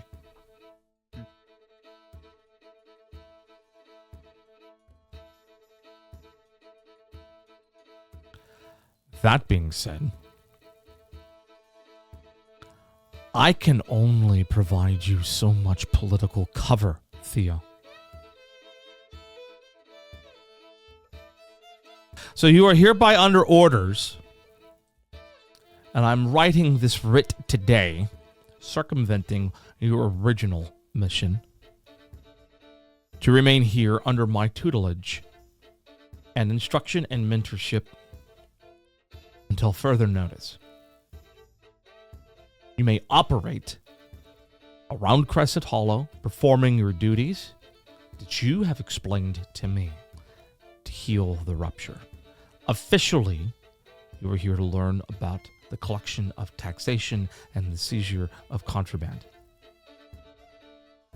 Contraband that we are seizing that you need to be aware of are artifacts that Echo-born agents and Circle of Ash operatives use to disrupt bindings. A rupture occurs after a binding is fractured. This is caused by powerful magics, ritual components. That is what we search for. Particularly anything coming from the kingdom of Veramont. Is that understood? Yes, sir. Be wary of anyone from Veramont. I'll say it again to make sure it's plain, Theo. Be wary of anyone from Veramont. Do you Yes, sir. catch my drift? Yes, sir. Are you aware of the company you keep?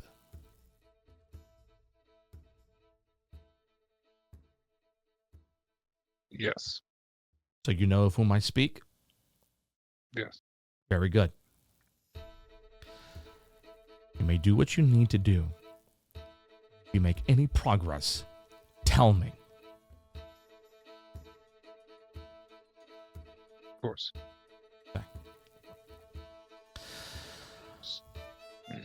In the meantime, I'm sure you will understand why I cannot have a detail around you. We cannot trust even the people amongst our own ranks. Because they were the ones who killed King Valayan. Not everyone walks with you. The path of which you are walking, there are many who stand against you.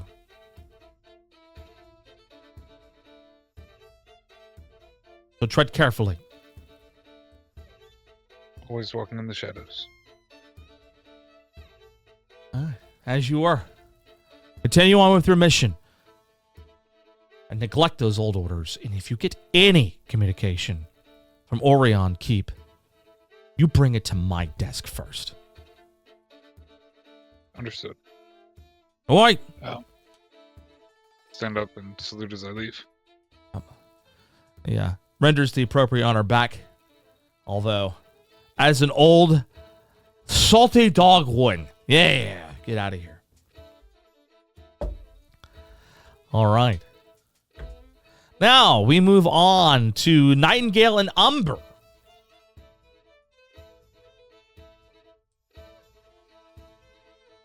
Who are off to go talk to Scholar Lyra Tanwith. As you are looking for Lyra Tanwith, you begin asking questions. Hey, we're looking for these people. You might start within the manor itself. And they're visiting and they stay at the tavern. The same tavern that you had a Borger the other day. And that's also the inn. And so more than likely, that is where they would be. I guess we head over that direction. Yep. All right. So you head on over and into the inn, and you notice that Mara, the fruit girl, is actually behind the bar. And she's the one serving drinks today. Meanwhile, her father is in the tavern just making merry fellowship with the locals. You guys had a very late breakfast. It's actually quite in the afternoon now. And you could tell that this gentleman does seem to enjoy spending time. But then in the back corner, there is a bunch of individuals who seem to be dressed in uniform. But not like a military uniform. This is like a scholarly uniform. It's what you'd expect, magical scholars to wear. It's kind of like, if you're familiar with Final Fantasy at all, the actual scholars, like from Final Fantasy, they like to wear their like different medals of like the different like certifications and their degrees of higher learning, and they some of them even have the flat topped hats with the tassel hanging, and this is clearly the smart people That's the smart people table. It's right over there. And sure enough, there is none other than the bespeckled Lyra Tanwith. Can I approach her very cautiously? Yes, the giant flaming tiefling furnace-born Three lady with a bird walk up to the table discreetly. I say this because you also have to understand, and by now your characters would know this, you are bleeding energy in a way that would most certainly be noticed by this table. Yeah, I didn't want to, like, be very super loud and, like, just run up like a creep. So you're coming up politely. Yeah. Courteously. Okay, that makes more. Okay, yeah. So you courteously and politely make your way to the table, and you have their full attention. They're all waiting for you to give your greeting. Greetings. We met the other day, and I look at Lyra. Did you exchange your name with her? No, I don't think. No. No, neither of us. I don't think you did either. We try to get out of there as fast as possible. Well, Lyra is just sort of like, and she turns to this table. It's them. They're the ones who came through Arundel. The Kenku in particular used to live there. And like all of their jaws drop. Like you guys are like, they're confused looking at you. It's as though you guys are on literal fire. Well, and Lyra's like, hold on, I've talked to them before. Let me, and they're kind of like murmuring amongst themselves. And she's like, excuse me. And she stands up and she's like, you want to go to another table? Order somewhere more private. Yeah, I don't want to talk with everybody around. And there's a table in the back, and there's not a lot of people. It's kind of like a private entry into it. And then she motions to the tavern keeper, who is just Mara's dad. I don't know if I ever gave a name to this guy. Mara's dad, right, is like, kind of waves him down, and she's like, can we go back? And he sees the company that Lyra's keeping, and he goes, oh, yeah, go ahead, make yourself at home. So Lyra and the two of you go back there, and you could tell her compatriots are like wanting to follow, and like they're so upset that they don't get to have the one-on-one talk with you. Can I wave to them as we walk away? Bye. And Lyra is like, I'm so sorry about the other day. I really am. And she's like, it's not often we get to meet people. And she's like trying to measure her words, and you can almost see her mouth things like people with your condition or people like you. And then finally she goes, well, people who are so tightly bound to this world. Mm-hmm. Anyway, we're not really here specifically about that. She kind of, and she kind of, well, why? How can I help? You know about the ley in binding sites? You're a scholar? I study it every day. I've devoted my life to this study. Well, I don't know if you've noticed the big, huge spike Yeah. that's coming out of the ground. We noticed. Okay. It's kind of hard to mess at towers in the sky. Yeah. I know there's nothing in known history, at least widely known, about healing a rupture, but we were told that maybe you and your group might have at least a hint on how to. Nightingale clears his throat. Yes, and not only that, information about healing a rupture, but if you could explain to us a bit more in the way of your understanding of the lay. It may help us with insights should you not have the information we seek. Oh, well, no one can heal a ruptured binding. Everyone knows that. Before yesterday, everyone thought no one could stop As a the rupture. DM, I do need to remind you, you were pursuing Lyra Tenwith under the advice of Sir Graven to help and heal Smoke. Yeah, but I also want to ask about Okay, I just want... Okay, cool. So her response is, no, everyone knows you can't do that. Like, it's a matter of fact. Like, that's impossible. You can't heal a ruptured binding. Once it's done, it's done. Do you know anything about waking up a person who was dead and changed by a rupture?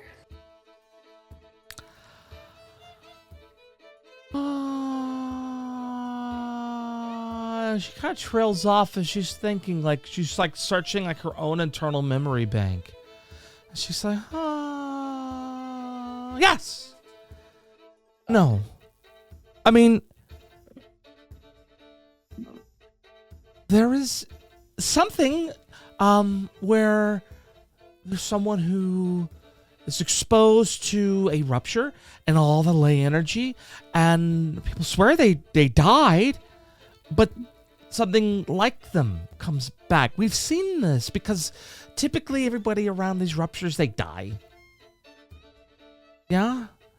Yeah. And so no one's really close to really explain it, but there are stories and histories that I've read about in Cathar's History of Binding Ruptures.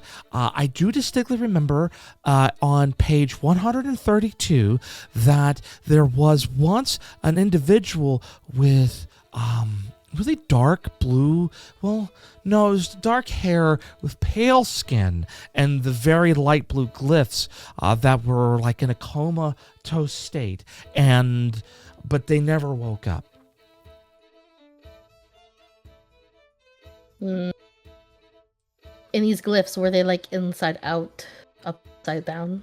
Well, I didn't see the person, but the histories record that they were logical in structure, but inverted and impossible to decipher. And they never woke up. No. So there are theories. Some have posited that maybe harmonic reconstruction with the appropriate artifacts, of course. Nothing too strange, like fruit that would blossom during a lay event. Typically, those get eradicated when the rupture occurs. So Wait, fruit? Oh yeah, yeah. Umber, I believe one of us had an extra fruit. No, he pulled it out and it withered away. It was gone. Ah, yes. Let me speak with Mara. Well, okay. I'll keep she's like, talking that's to just one lady. part of it. I'm still here. Well, then there is crystals, special crystals. We carry a few of those. And then we would need a glyph, and then she frowns. The last time I talked about this, you got very upset at me. Because you're very intense and weird. I'm just curious. It's a problem. Kind of runs in the family. Look. It runs in the family. Okay. I read about these things in books, and seeing it in front of me is like seeing your fantasies and the fairy tales that you read about come true. And that's what you and your friend do to me, and I don't know how to act. It's like it's real, and now I could touch it, and it's there, and I don't... It's not. You're making it sound very fancy and glamorous and fun. It's not. People hunt you down and look at you weird and spread bad rumors. It's not a good time. Also, you're sent to die to stop a rupture. It's not fun. Well, Anyways, if I may, we would need a glyph map. Very similar to Nightingale. And this is all theoretical. And there would be side effects. It won't be clean. No one's done this. So anytime that we are working new magic with material components we've never experimented on, it could have very catastrophic results.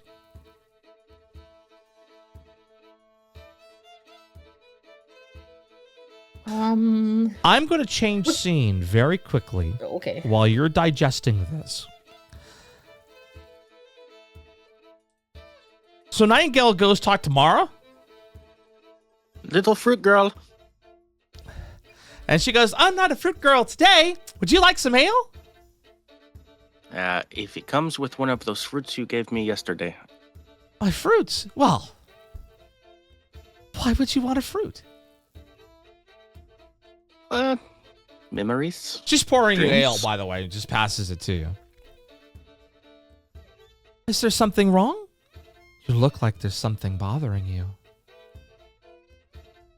There is. Not something a child should have to worry about. Oh. But it seems there's a chance your fruit could help. If I'm not there's just any child. left. I serve beer, after all. You are rather unique, yes. What's troubling you?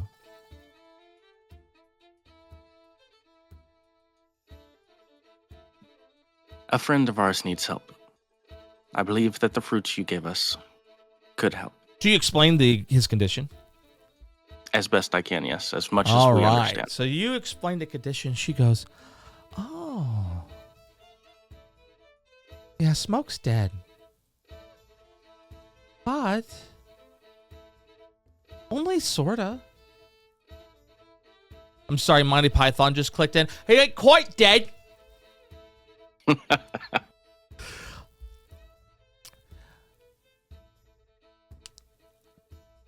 And then she tries to explain it as best as she can. There's you, and then there's not you. That's also you. Some people have multiple yous. Smoke had multiple yous. And with the right fruit and with the right sacrifice, we can sweeten the seed, and that seed will sprout your friend. We'll need your friend too. Lysander, my brother. And we'll need to dream. Yes, dream. But we'll have to find his name. It'll be easy. It does not sound quite easy. What is this sacrifice? And so, just real quick, you're not at all bothered by the fact that she explained that Lysander was her brother? There's a lot that has been said here. I'm going with sacrifice because it was said first. Okay. Oh, well, one cannot retrieve a memory without giving a memory.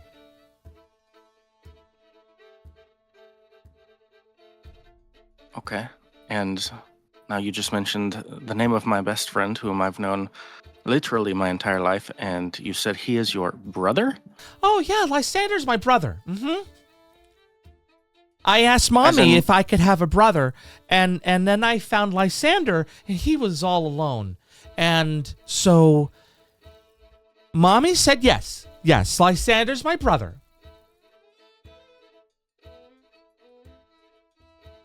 That is a whole nother can of worms to unpack. BW, what do I know about Faye? What does Nightingale know about Faye? Well, right now you do know that her mother is a Fae, and they're very rare. So basically, it's like a myth. This is not something that has really been around. So someone says, hey, yeah, I went off and well, for lack of a better term, I went off and I fornicated with a fairy. That's a crazy tall tale. Okay? Okay. That's like someone in this world saying, I went off and I fornicated with a fairy. Exact equivalent. If someone told you they went off and fornicated with the fairy, and this is my daughter who's half fae, half human, it's as wild and crazy in our world as it is in this world. That's how wild and crazy it is. So now this fae girl is telling you that her brother is Lysander. Yeah? Yeah. And then she just asked mommy if she could have a brother, and then she said, she went and found one, and now they're brother and sister. Yep. That's what she told you. I think I need to speak to Lysander later. But if you are able to help, if you have any of this fruit, he is in a state of sleep where it does not appear we can reach him. Oh. Well, he's just dreaming. You'll have to wake him up. But that comes with a price. Yes, you said memories. We cannot remember memory for memory. Something from family, love, or ambition? That must be sacrificed in order to bring Smokes, not you, back to us.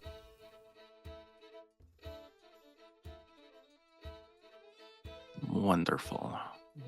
Well, this is not a decision. And by the way, she looks completely confident she can do this. Yeah, this child's so weird. I'm not doubting anything she said. How was the bell last night?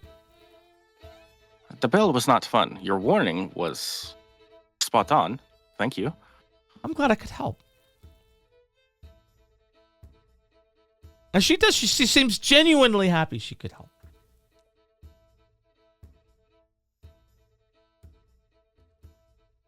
I'm glad you were able to help as well. If not for your warning, things would have been much worse. But as I've said, I cannot make this decision on my own. I must return and share information. Okay, well, if you decide to do it, I can't wait to walk through the dreams with you. Uh-huh, yeah. Me too, little girl. Okay, I'm leaving. All right, and so we're going to return to... Are you taking your beer? Yes, I told her I would take it. Oh, that would be... She gave me a lot of that'll information. be 1 gold piece, please. Okay. 1 gold piece. Yeah, 1 gold piece for a beer. Are you kidding me? That's crazy. Well, Nightingale would have no concept of the cost of alcohol, so he gives her a gold piece. Thank you. All right. Inflation be hitting ale hard. So you're down to 9. All right. So, so What I you have. return to the table where Lyra has explained all that she has explained to Umber? To Umber. Yeah, that's your name. So basically, again, just to summate what she said, she's talking about an experimental harmonic reconstruction. Those are the exact words that she used. She describes needing material components, including ghost fruit, which now Mara is saying she needs ghost fruit. She says she needs core wild crystals, and that there are, and she needs Nightingale's body. It's basically what she told you. And then she also mentioned that in order for the ritual to succeed, there could be side effects. Which is when I ask, what kind of side effects? Well, we don't really know. No one's ever performed this sort of ritual before, but when you're dealing with lay energies, many people call them memories, like this, that previous experiments have been successful in terms of, like, sort of other rituals, not this one, but others like it, where people are changed forever. So just smoke would be, or you said you want to use Little Bird? Everyone involved in the ritual could be altered. Yes. Oh, well, I can't make this decision on my own. Welcome back, Little Bird. How was Mara? It's strange as usual. However, it does That's appear good, that's that good. she may know of a way she could help us with the fruit. Yeah, Laura's way involves crystals and fruit and your body. I immediately And- wrap myself in my cloak as tightly as I can. Yeah, I didn't think I don't think we're gonna go with that one. Thank you. A lot to think about. One more question. Don't want to take up too much of your time. Yeah. Oh, you could take up all my time. I'm sorry. Did that come out weird? Yeah. She visibly backed up a little bit, whoa. Yes. Yes, it did. I'm sorry. This is my dream. To work again, to work with people fun. with your people who are so tightly bound to the world. Yes. Yeah, am I being hit on right now? So you said there's no way to heal a rupture, but have you ever heard of a way of pausing one? Because we did manage to do that. Well, the very first recording of the time someone had stalled a rupture was last night when you and your friends were there. So healing one might be possible too? Everyone knows you can't do that, but hey, everyone thought you couldn't stop a rupture in progress either. Exactly. So you don't, but you know Known nothing. magics and magical studies have proven that it is impossible. However, I'm willing to bet that just like stalling was impossible, it might be possible to heal one. We just don't know where to begin. Have you looked into it personally before? Oh, we would be laughed out of our esteemed colleges if we even proposed such an idea. Oh, you like Even to now, live dangerous, if you- don't you, Umber? Oh, With God. that said, do you have any books on the lay I may be able to borrow then? I am not currently a part of a college. I can do this study myself should it need be. Oh, of course. And she has this satchel that is remember the old backpacks we used to wear to high school back in the, you know what, never mind. Hey, Vunas, remember how big and thick your backpack used to be when we went to school back in the day? I Sounds mean, I will say yes to save you right now. I had huge backpacks, so Okay, maybe you should be good. talking to me. All right, good. Big backpacks. I don't know, the young kids got tablets these days. It's wild. Anyways, point Yeah, I is. never had a tablet. Oh, no. We had backpacks so big that people were concerned for our backs because we would walk around like a bunch of damn hunchbacks. Oh yeah, that's Yeah. 100% true. Yeah, well, that's Yeah. what, thick backpacks, okay? 100% sure. You understand what I'm talking about. All right, perfect. She's got one of those. She wears effortlessly in a satchel. And she's like, I've got one on ley lines and the exposure to chicken and poultry. I've got another one here that talks about ley lines and fractures that bend. I've got another one over here that talks about the arcana resonance and binding harmonics. And I've got one over here. And she just starts reading off a bunch of subjects. But I'd say those are the three that come to mind there for you, Nightingale. The binding harmonics might Wonderful. be Yeah, that caught my attention too. You don't mind if I borrow these? She looks like she's getting ready to give you one of her prized possessions. Because at first, when she was showing off the book, she was just excited to show them off to somebody.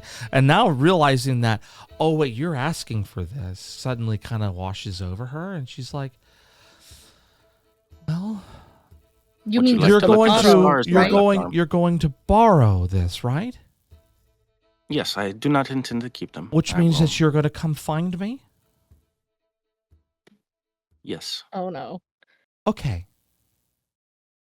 And just so you know, with all of my books, I have them sealed, and I have divine tracking in them. So I'll know if you leave town. Okay. And I will hunt I- you down, so help me, Lay. If you try to steal this book from Looking me. at Umber. Am I being threatened currently? I do not intend to steal your book. I simply wish to borrow it for a time so I may do some reading and This come is to conclusions a on my own. treasure. This is clearly a treasured possession of hers. She does not want to give it to you, but she's just under the thought that, well, that means you have to come back to her. She's willing to give it to you. Okay. Cool.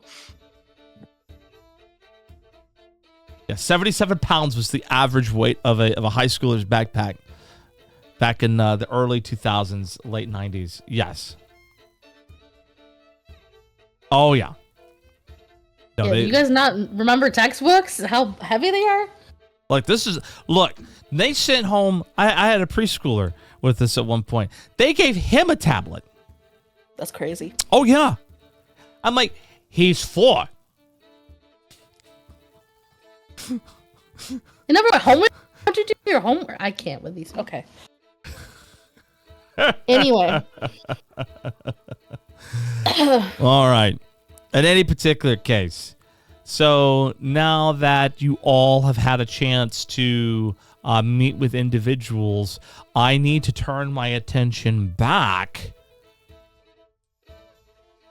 to Your comatose patient? our comatose patient. Yeah, why not? That's who I'm talking about. And let me...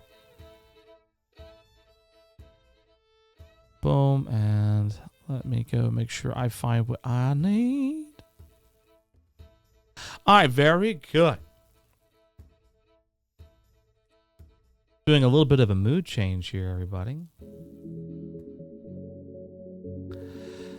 Stormsword, are you there? Yeah. All right, you ready to play again? Sure. All right. Time passes, and in the stillness, there's nothing. You drift, not in water, not in flame, in chordless sound, a space made of breath and waiting. And each second folds around itself like memory reread too often. You are not alone here. They are here. You cannot see them, but you know their hands. You feel them on your chest, your throat, and your mind. And now, for this next part, you and I are going to have to go to a different channel. Join me in the live stream channel. I'll drag you up there. Every other player, do not unmute the stream. You are not intended to hear this.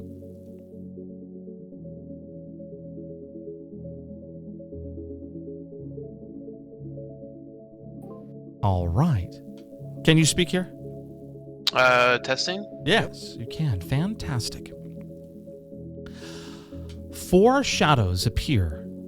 They wear no faces, only symbols. Each sings in a different key. Ashlight, a woman's silhouette of flame and prayer. Her song is sweet, almost true. Come back through my flame. I will honor you in memory, in dream. Here, fire moves like breath. It offers comfort, but you feel the lie beneath it. The masked wolf, elegant, silver-furred, eyes full of mirrors. He writes your name in runes of dust.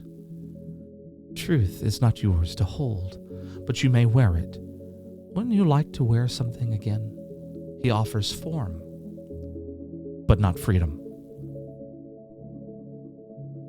The third is a crystalline note, a scholar made of splinters and echoes. Her voice is laughter with sharp edges. I can tune you, perfect pitch, eternal echo.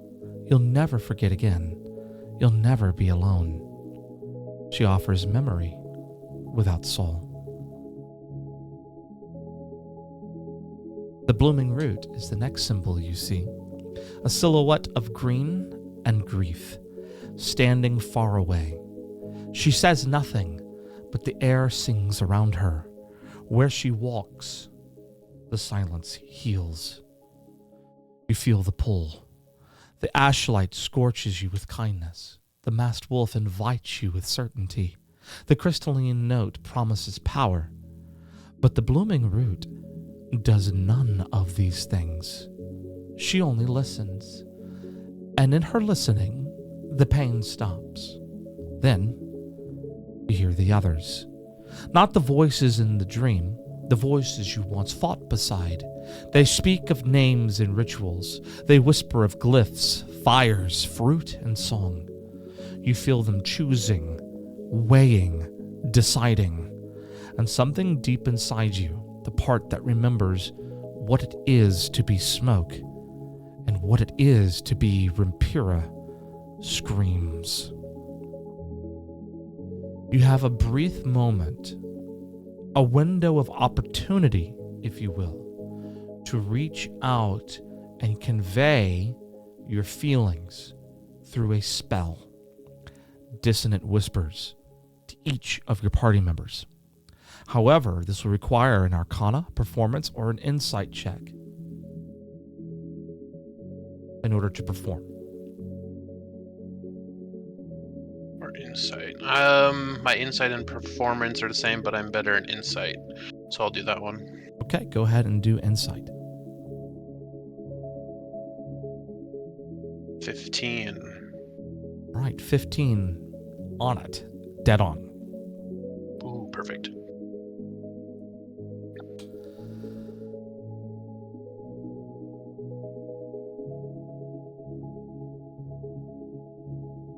The figures, the symbols, dissolve. The dream cracks like glass, and Rimpira's mouth opens, not in the dream, but in the waking moment, in the waking world. You cast dissonant whispers, but the whispers are not for enemies. They are for friends. I have prepared for you something to say, but I'm going to give you the option to kind of tell me how you interpret this dream or this vision.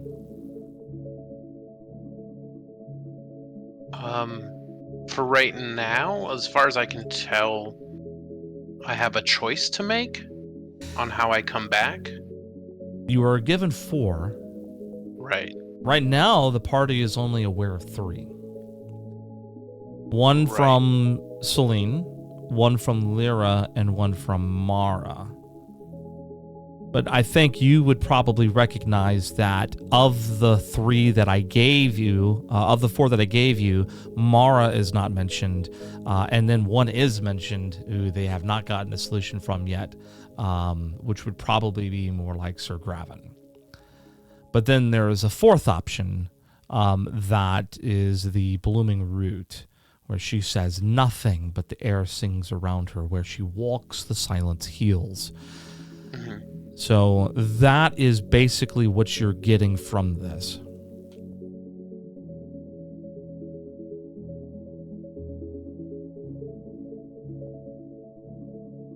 So, I get to send a whisper to my party.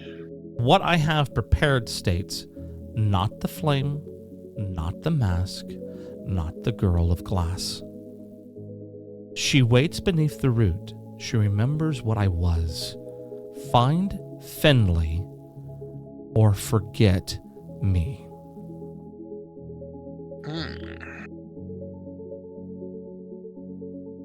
That to And me is the cleanest way I think you can interpret the vision. Right. And send a message within Dissonant Whispers that would fit. I agree. I think I'm good with that.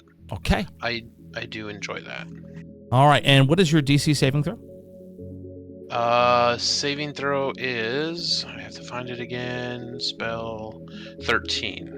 13. Awesome. And how much damage would they take on a fail? 3d6. 3d6? Okay. And they also run away, right?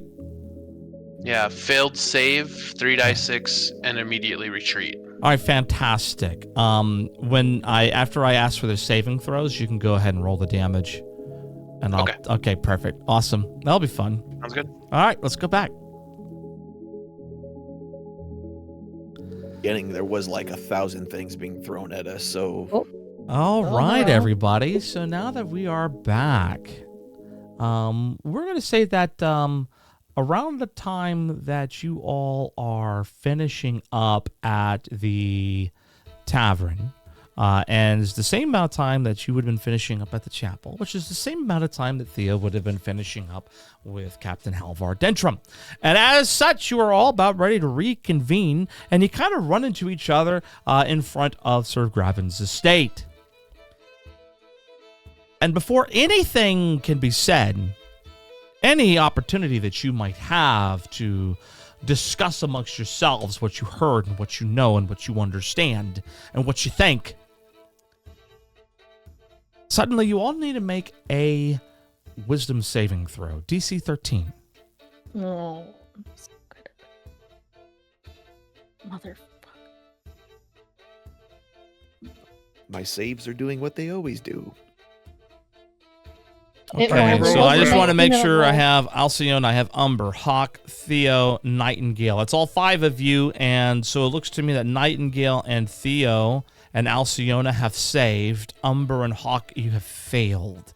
Fantastic. All right, so Umber and Hawk, you are going to take 11 points of damage. What the?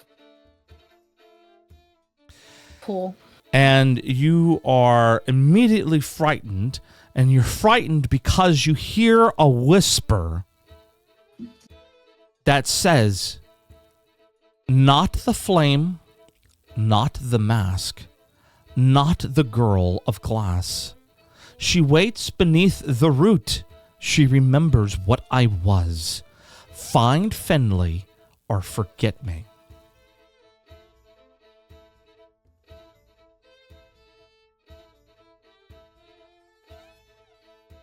So Hawk collapses to his knees, just gripping the side of his head. Everybody heard that, by the way. Even those who saved. Everybody heard it? Okay. Everyone heard it. Even those who saved, you all heard it. But Umber and Hawk, you were trying to run away from the object of the whisper, and you don't know where it came from, so I think Hawk's reaction is perfect. So go ahead, Hawk. All right. He just collapses to the ground and hands to the side of his head, teeth completely clenched. You can see the muscles in his jaw just are so tight that he's risking breaking his teeth. And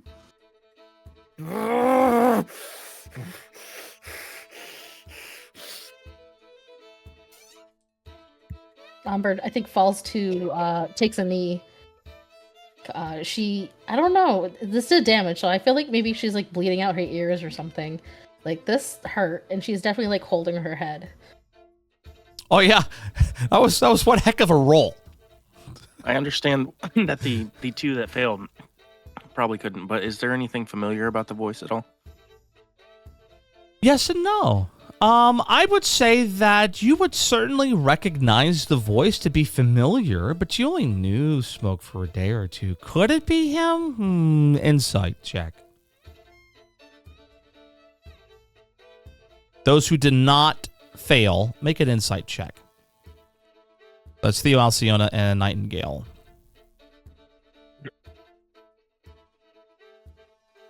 All right, anyone want to use luck points?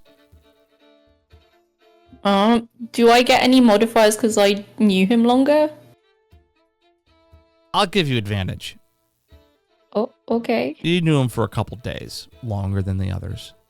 It's a sea voyage, and we spoke. Yeah. I mean, I would assume you two crossed paths enough that you would, yeah. All right, perfect. Alcyone, that did sound an awful lot like Smoke, but it wasn't Smoke exactly. If anything, sounded like what you would imagine the blue figure in the room that you woke up with this morning. Sounded like him. That to me sounds like an interesting leap of logic that I would have made after the explanation that the person upstairs is an echo of Smoke. Yeah. That's right. Yeah, Celine did tell you that. Yeah.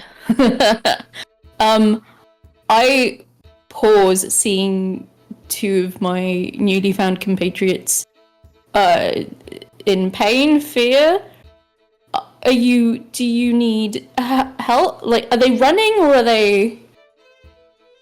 The spell would compel them to run in the opposite direction from the voice, and the voice was not really uttered by someone or something they can see. So I think they interpret this as collapsing, which I agree with their interpretation. Yes. Okay. Mm-hmm. Do you need a check on them? You hear Oh, Hawk the- just repeating with his through his clenched jaws. Not another voice. Not another voice. Not another voice. Oh, he hears voices. Okay. How long does the fear last? I mean, I would by now you could wear off. It's basically you have to run in the opposite direction till the end of your next turn. So 6 seconds. Yes, she was on her knees for 6 seconds or so, maybe 12, and then stands up. Still holding her head. We all heard that. We all heard that. Yes, yeah. I guess you two heard it a bit more than the rest of us. It hurt Hawk a wipes lot. the blood that's coming out of his nostril and kind of flicks it on the ground. I hand both of you tissues. Like, she has like clean rags out of one of her many pouches and like points at yours towards your nose and yours towards your ear, Umber. I think we have somewhere we need to be. I just in case you need a reminder of what was said to you, I put it in the D&D player roleplay chat. So if you want to look at the message again, that is it. But I think that's pretty straightforward. Yeah. I'm going to walk up to both of them and put my hands on both their shoulders and use 2 points of lay on hands for each, trying to recover some of their bleeding.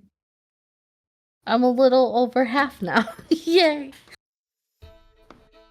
I do believe we Come need here, to come go here, find you. Finley.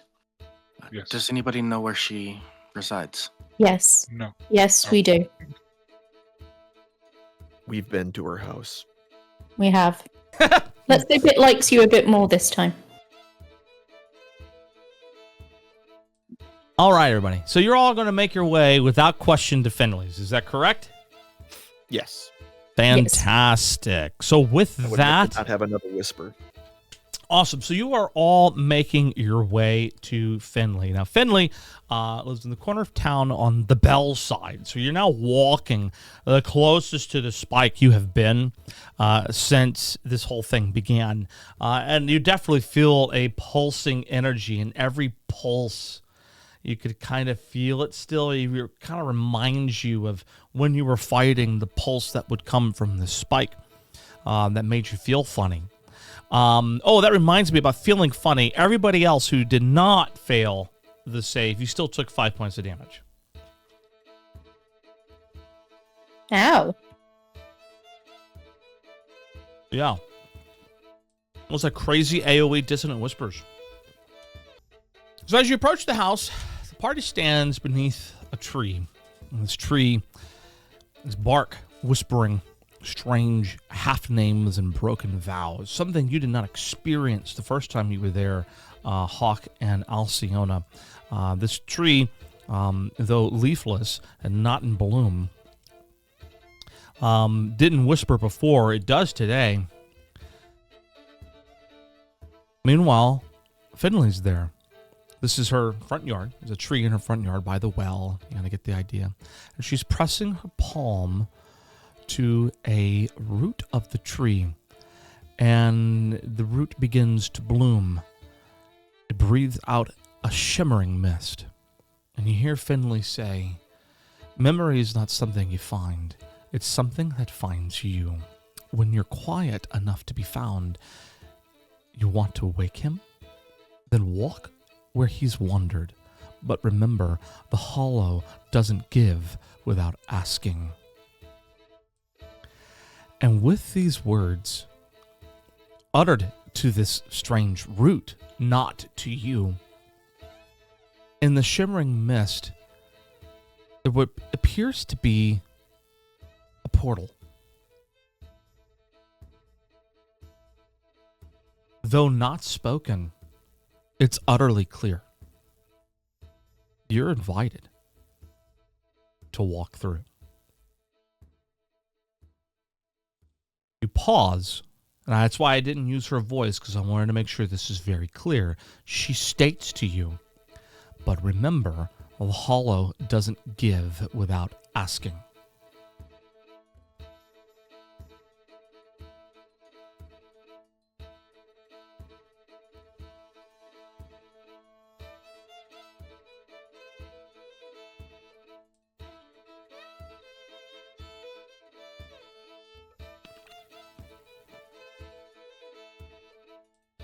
We get the sense it's inviting all of us through, or just All of you. one of us.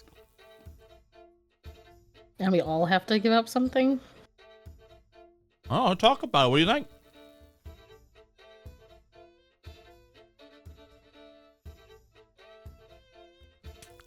I tell everyone else what we learned, that it sounds like there's going to be some sort of sacrifice no matter what we do. And so far as I know, currently it is memory. And not just any memory, one that means something to you.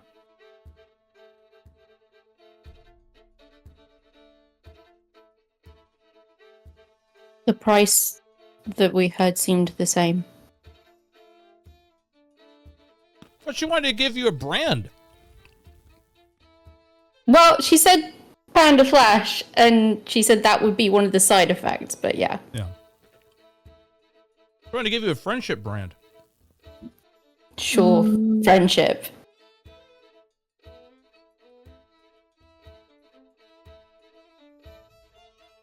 So we do this together? I don't think we really have a choice. I mean, we could just let him stay in a coma. I don't think we can do that, Umber. Hawk, I believe you're right. I don't think we have a choice.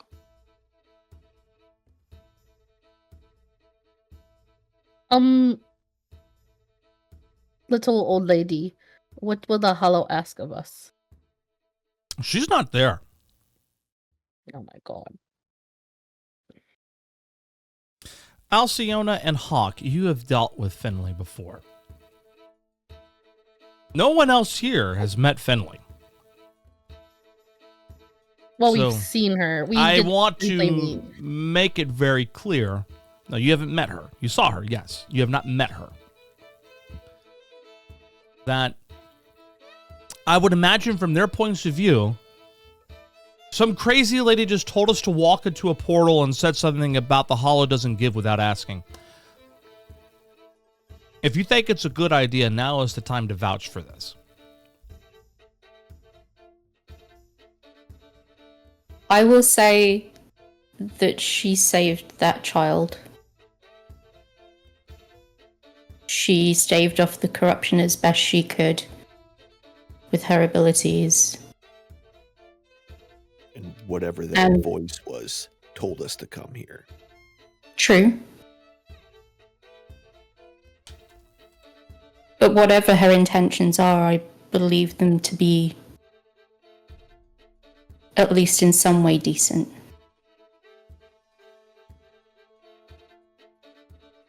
But again, it's us sacrificing ourselves instead of the people. There's no mention of sacrifice here.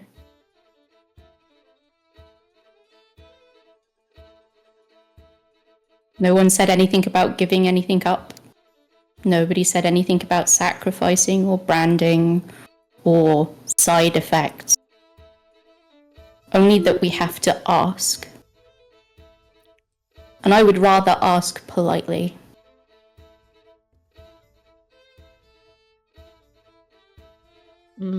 I just hope I don't have a lot of health, so.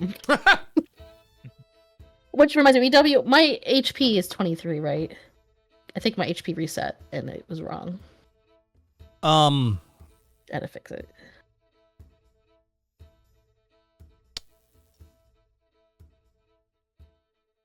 So you all took a long rest, Mm-hmm. and I believe all your character sheets were correct. The last I saw. No, I think mine was wrong. I think mine's supposed to be 23 HP. And it was down to 20. for max. I see 23 for max on my screen. Well, I right fixed it, so I was trying to make sure that was the correct one. now. We'll double check it later. But you didn't roll a max roll. You got for your hit. No, die, it was -1, right? I had. Yeah, I rolled a 9. Yeah. Yeah, you rolled a 9, so it would have been. 12 plus 9 plus 2 for the con. Yeah. Okay. So it should be 23. Okay. Okay. So it somehow got set down to 20 for some reason. Yeah, so I was just didn't making set sure. it, so I don't know. All right. It was probably rolled. It was probably D&D Beyond. Yep. Okay. Still, yeah, I'm hurt. Okay, we can yeah, I guess we can go through creepy portal. I believe we should. It's the closest we've got to an opportunity to wake him up. We've gotten information, but nothing we could actually do, and this portal is here in front of us now.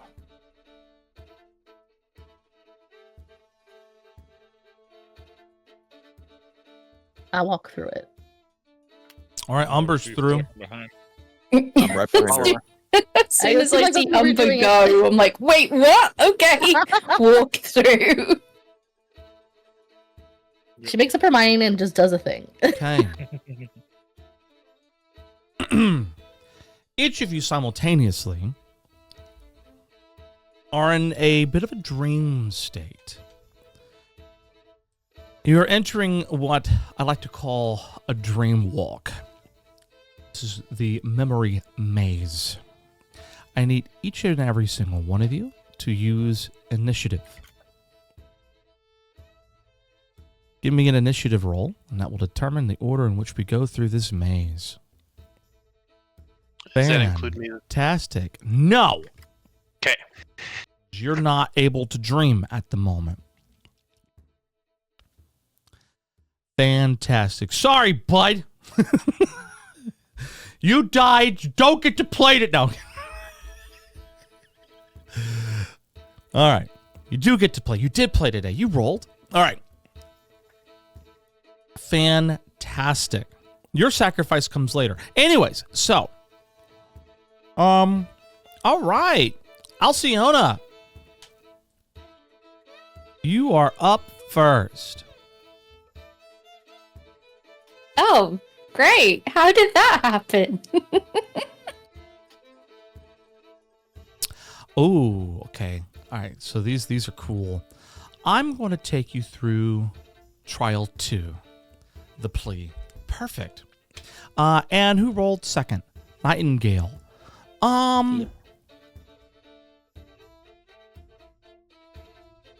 Yes. You and Nightingale are standing side by side, and in this dream, you find yourself sort of, well, Alciona, kind of feel like you've been here before. It reminds you of the vault that you trespassed in when you were very little. It's where you earned your scar. And the area is draped over with seaweed as though it had been forgotten. When you went through, it was in pristine condition. Now it's old and forgotten and changed in some way. And a spectral figure, also draped in seaweed and smoke, appears. Is it smoke? Not quite. He's more echo than man.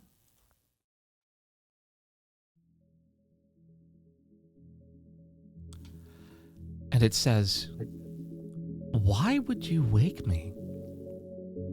I was safe in the forgetting. I was whole. Don't make me remember the fracture." Figure offers a choice. Let him sleep. The dream remains peaceful. Smoke will be unreachable. Or you could pull him forward. But you must name something. You give up to do so. In his saying, "Don't make me remember the fracture," help him remember something else. If you decide to pull him forward, you have to commit now. You must offer a memory, a name, or silence. I hold my hand out as I did so many years ago. I remember meeting you. I remember a song. And I offer a memory of my own. The fear I felt after the choice I made to go into the vault. The fear that everything would change forever. The fear drove me to be who I am now. These things change us, and sometimes they hurt, like the fracture. Sometimes they tell us who we are, so that we don't fade, like a song, like the vibrations that a song makes through the world. You have to come back and be who you need to be.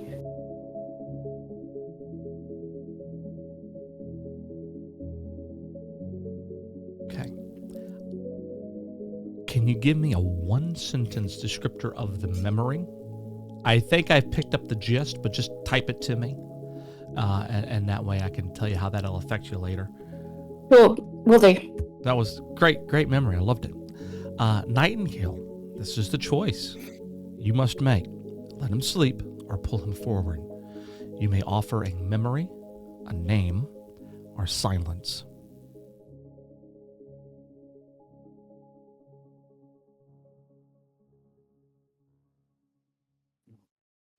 We came in here to get you.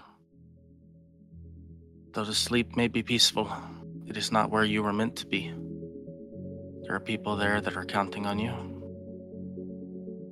And we did fight side by side, and a fight unfortunate. But I offer you a name. My name, my chosen name. Song. As you love to sing and play your instruments, I believe it only fitting to go to you.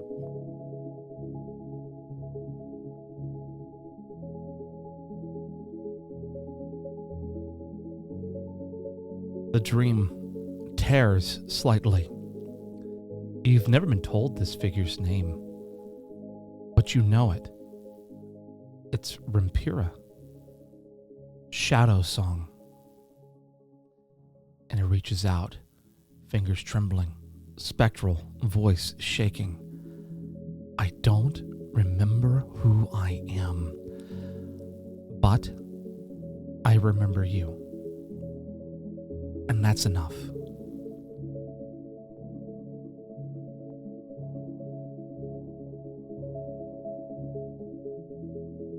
Umber. Good. You Hi. are in a different part of the dream. This is the forked memory.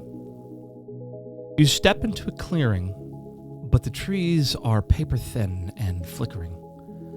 On one side, a memory you know you lived, and on the other, one you never have, but ache for like an old song. You're going to choose. This is very improvised for me because it's based on your backstories. Mm-hmm. But your choice could be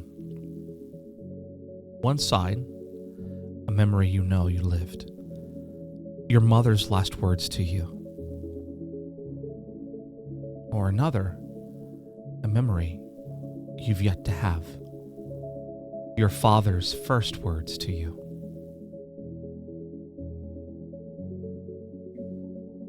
BW, this is fucked up. You may choose one or the other.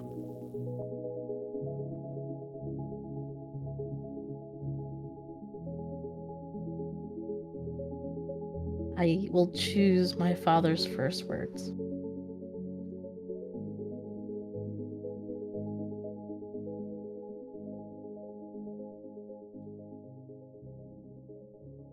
And with that, you hear the phrase, I don't remember where I'm from, but I remember you, and that is enough. Hawk and Theo.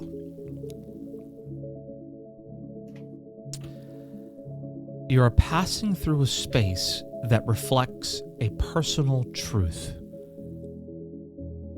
but it has been twisted in some way.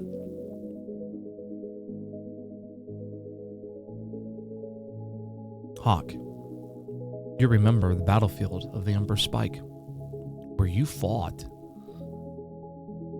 except it wasn't you. It was your grandfather who shot the arrows.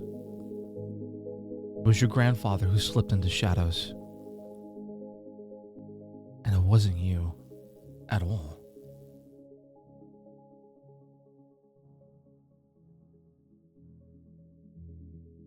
But then there's another scene where now you see yourself. Except you never lived this.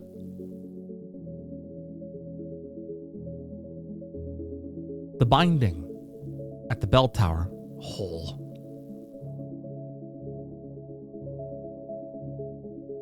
And in the lay, you see a chain. Like a binding chain that ripples through and into the earth, deep down to a place far to an abyss you cannot see. You put your hand on the binding point, utter a phrase, and it fractures.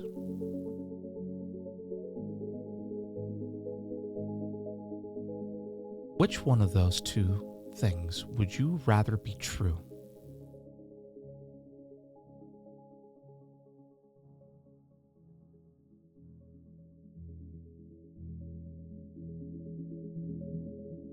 I'd rather my grandfather be the one that did the fighting. Okay. Theo, your experience here is a little different. You're not met by any figure,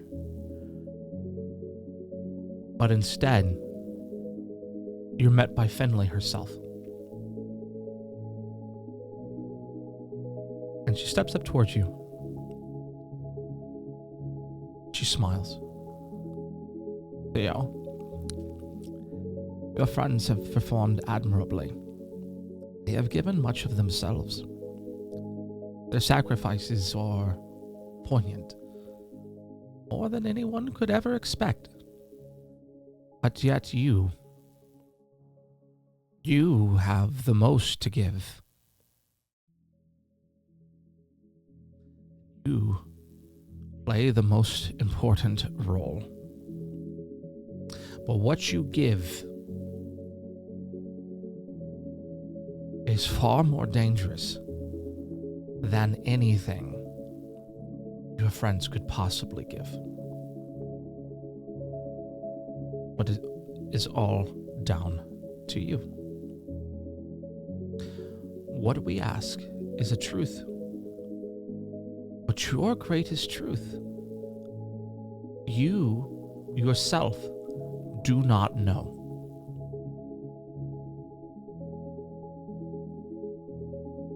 And you will not know it. But your friends will know. And they will be bound to silence. Are you willing to give them your truth?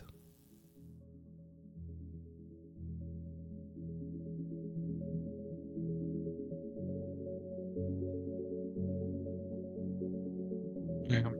As I let out a deep sigh, saying that You said I am? I am. Okay. I would give them my truth. One by one, everyone appears in the same area of the dream. This area of the dream is an area by the bell. But the bell stands whole, not fractured or worn with time, but rather it's in pristine condition, as though it was just built. You can hear the gears pump in time. As in the bell tower, it is also accompanied with a fully functioning clock. And the chimes that happen intentionally, precisely when they're supposed to. You could tell it was engineered with great care. Magnificent, really, in the way that it used to be. Finley, now addressing all of you. All of you have given more than I could have ever asked. But what Theo offers is something that he must depart for.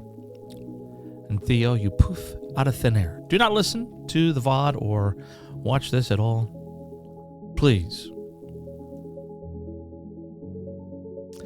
All right, so now that he has departed from the stream, and everybody understands, do not tell him what I am about to tell you.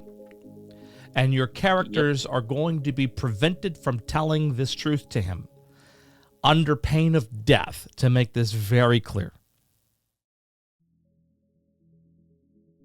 Everybody cool? Got it. Yeah. Yep. All right. Is this just we can't tell him, or we can't tell anybody? You can't we tell can't speak? anybody. Okay, making sure. You can't even talk to each other about it. Okay. Theo's form reappears. Then behind him, two other figures appear. I need everybody to make a history check.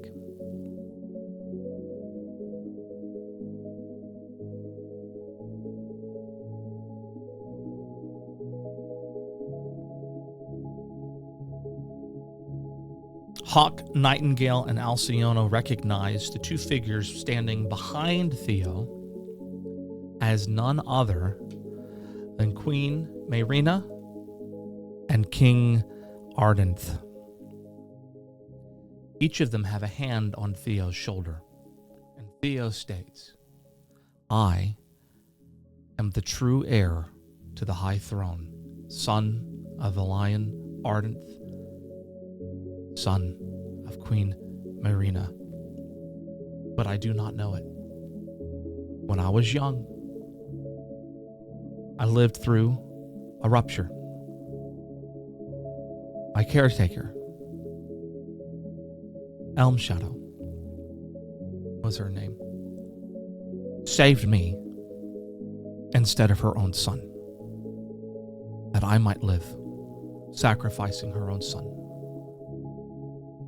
This occurred shortly after my father's death, and the queen agreed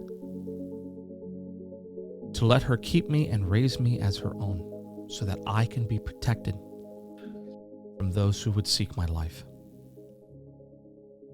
And that is my truth. And that is what I give to Rimpira. Rimpira, you know this as well. You too are bound. Okay. All right, welcome back. Right. Yep. All right, and everybody remembers, right? Yeah. Remembers what? Good, fantastic. What are you talking about? I don't need to die again.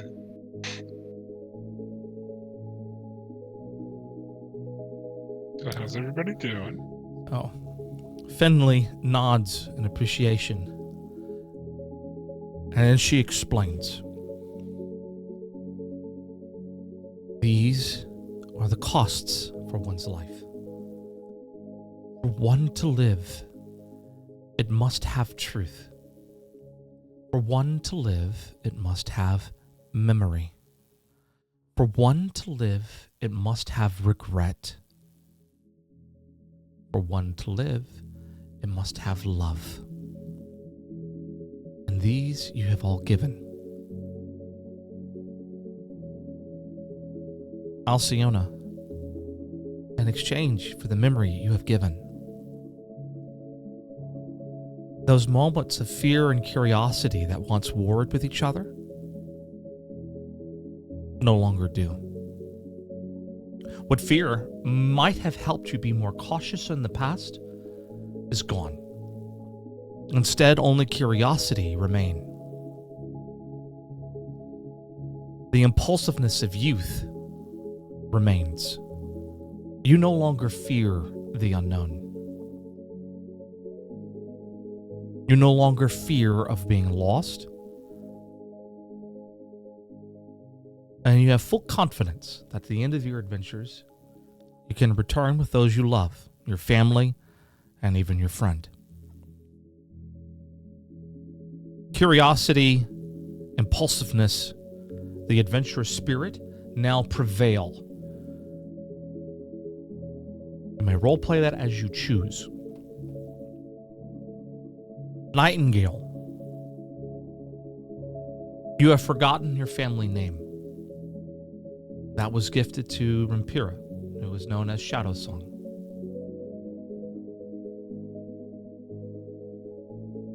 Umber, you don't recall the last words that your mother spoke to you. And as such, you forget to write or send her money from now on.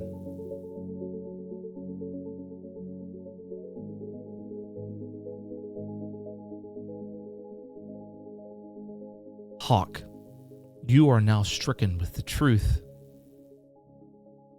Your grandfather ruptured the chain. He was the one that broke it. And you live with that regret. And Theo, everyone knows something about you that you yourself don't even know. And they can't tell you about it.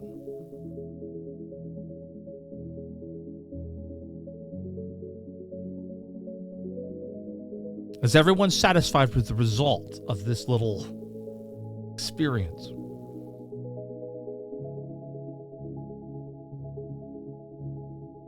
Define the word satisfied.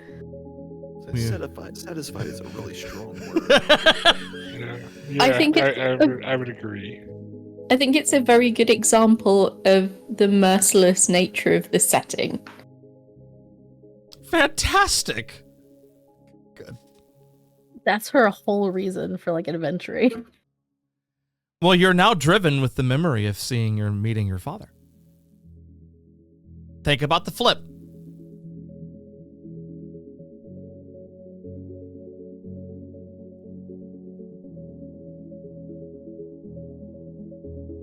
Okay. Everybody good? No complaints? Doing a strong gut check here? Wouldn't know what to complain about. This turns so much things around. Oh, God.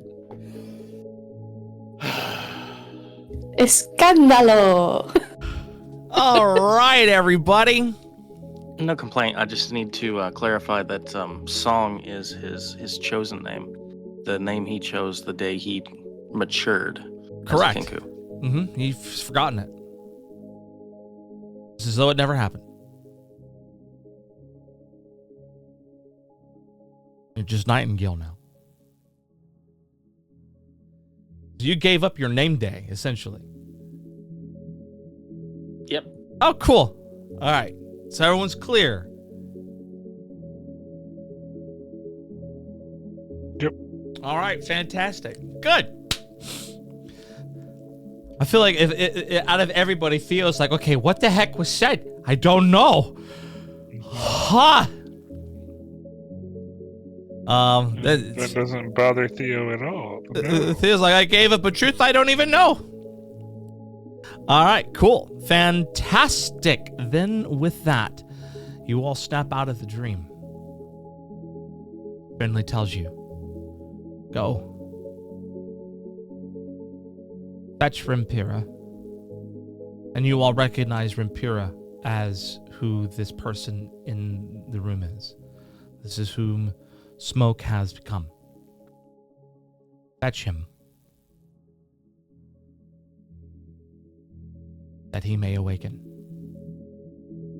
I can only hold these memories and truths and these sacrifices for so long, Herbie.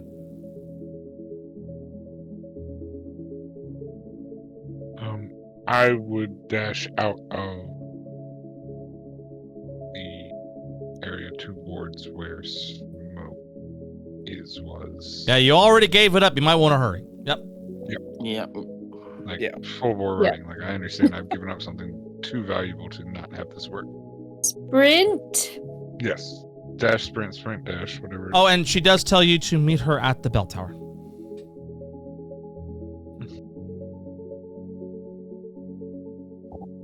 That is where the binding point is. It makes sense. That's where the ley energy is the strongest. So for anyone who's curious, by now you would have probably been able to figure that out on your own.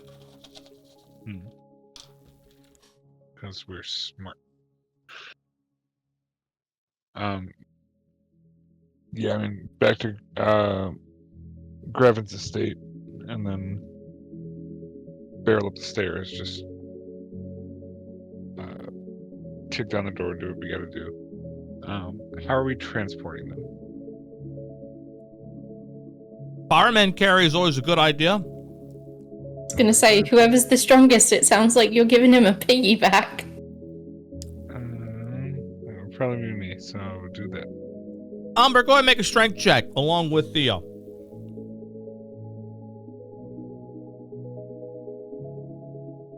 Fantastic. Valerian says, I could do that. No problem.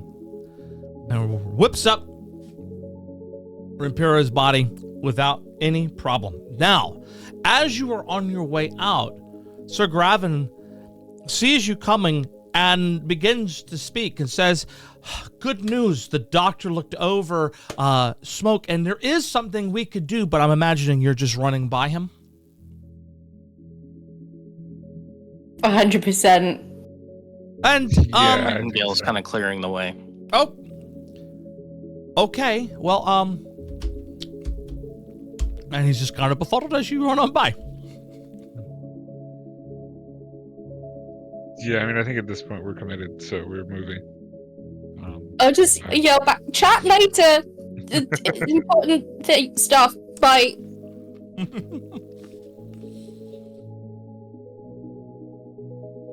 All right.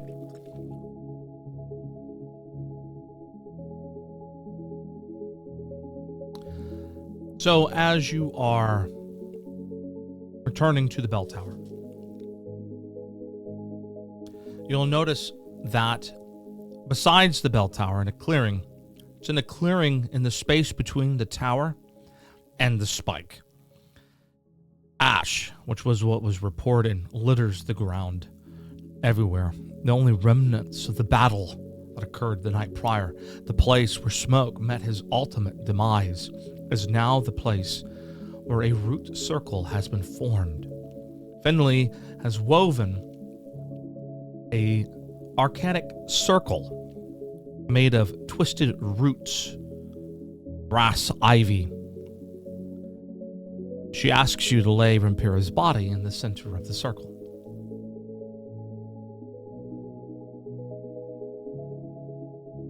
I mean, yeah, I would look around to the others, and then if nobody objects, I'm definitely going to do that. Okay. So Theo lays the body down. Finley, and turning to Umber, Alcyona, and Nightingale. You have done this before. But you will need to form a harmonic triangle around the body. One at the north, one at the east, and the other to the west. She points each of you in that direction. Nightingale to the north, Alcyona to the east, and Umber to the west. Theo, could you come here, dear? I would approach. You're such a handsome young man. She takes her thumb and she rubs over your forehead. Feel something burn. Ah, yes. There it is. 1 second, Mountain Troll Chief. Everyone sees this very clearly. Emblazoned upon his forehead in this moment is a crown.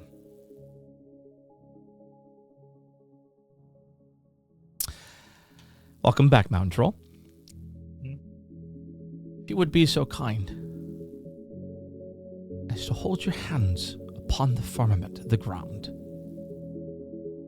And I need you to channel the powers of your oath to protect this sacred ground and focus on your authority, and it will be done.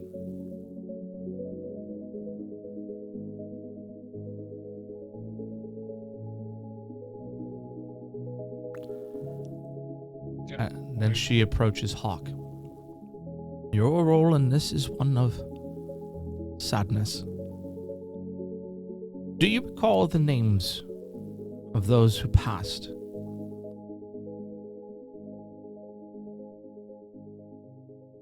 What do you mean? People who've died, do you know any names? Yes. I'm sure you have many.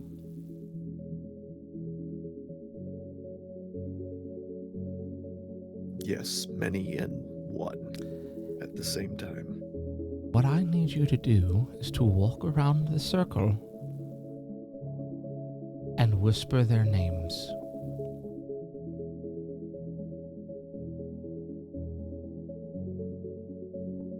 And so He Hawk kind of takes a. Sorry, I was gonna say he's gonna take kind of a look towards the stone. You know which one, and just for a moment, just to look at it, and then turns to do as he was told. Fantastic. And as you begin doing this, you all recall that there was a harmonic triangle formed in which there was a great vision of a dragon. You all share this vision now together, one and all, of the great battle of the many who had fallen. And as they fell, Hawk, you know their name and speak it. You remember them. Theo, in this moment, you see the commanders, each giving their orders, each fighting. And you sense their aura upon them, both seeking to protect their lands, their interests, their people, their house, their kingdom. And then you see on the other side a shadow that wants only destruction. Two leaders of men were at this battle. But on the other side of it, flame, fire, and destruction. The dragon soars overhead. And in a moment, it falls. It falls as an arrow pierced the heart of one of the leaders.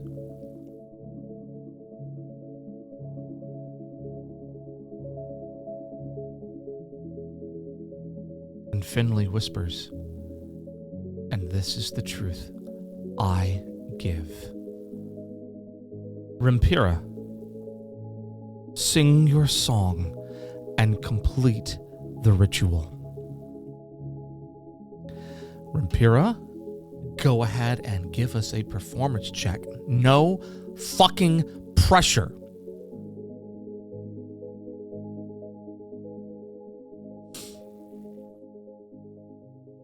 And that'll 11. do. No, that'll do. You have almost a 1. You have a lot of help. Rimpira, there was a song that you heard a long time ago when you once walked the earth as smoke. And it was a song that you heard in dream that your father begged you to forget, forced you to forget, denying you your right to be you. Twisted so far from the memory of who you were supposed to be, the memory of whom you were destined to walk as. There's a reason you took up the moniker Smoke. Because Malali, it was never you. And now, Malali, Thalasir, is dead. And what walks the earth today is Rempira, Shadow Song. Gifted a name from their friend Nightingale. Gifted many truths. Gifted love. Gifted memory, gifted hope. However, not all of it comes with just a life. You too are going to take on a cost. The fear that Alciona once had, now you have it as your driving force. You've died once before. You don't want to die again. You are the only one of your kind. No other Echoborn have ever been awakened. So you fear those who would hunt you. Fear is your driver. But you find comfort in your newfound family. You know truths that shall never be uttered under pain of death. Theo can never know. Certainly not from you.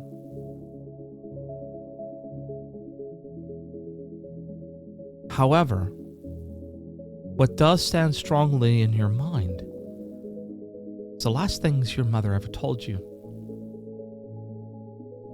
Your mother told you to live, to find yourself in this big world. Your mother told you to find yourself, not some old tide collar. That letter, it's for you.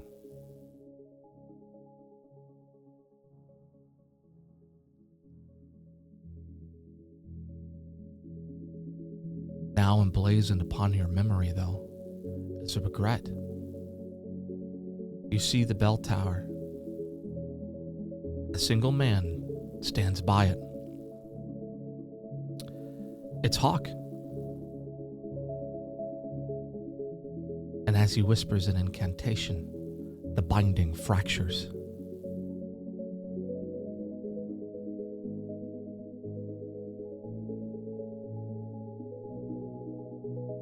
These are the elements that make up who you are. Regret, a mother's love, a friend's name.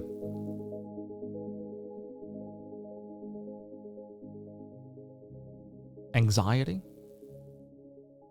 cautious anxiety, and a truth so dangerous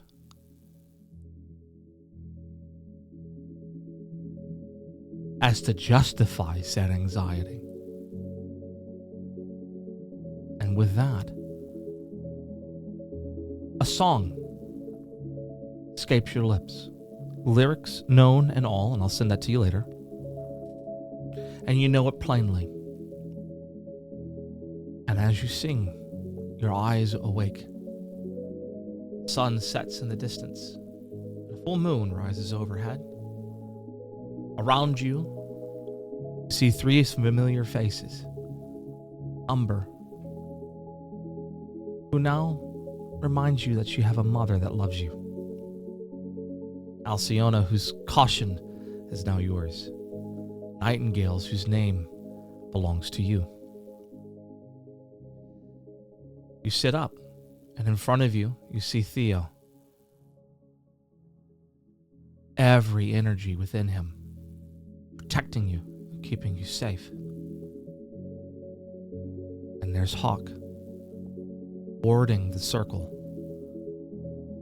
with the souls of those who had passed, that the wrongs could be made right. Welcome to the world, Rampiro shouted song.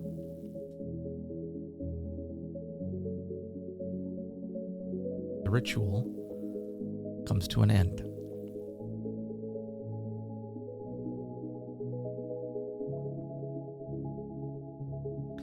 As you open your eyes, you notice more than just Finley there watching. This ritual took time. It seems several hours had passed while you were in the vision. Standing by the bell tower, there's a group of young survivors from the caravan. One child you would recognize, he was nicknamed Gabi, speaks up, and he says, "I remember the flames, but I remember you too. You stood still." Along with the children is also Mara. She approaches with a single ghost fruit in her hand. This one's for him. It remembers the song he forgot. And Lyra is here, though uninvited. And she says briefly, "I calibrated for harmonic tremors and I found you. That's your friend, isn't it?"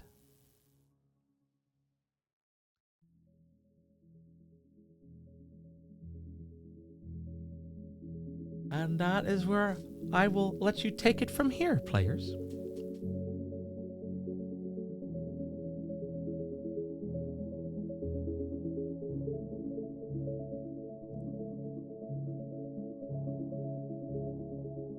I don't even know what to say in the moment. I just stand there and look at him as Rampira rises.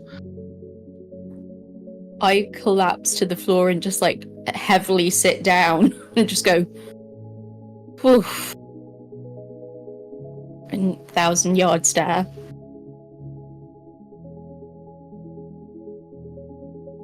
Rampir is gonna like look around at everyone, and he's gonna kind of like smirk, and he's gonna go, "I think next time I'm gonna bite the mob back before I go."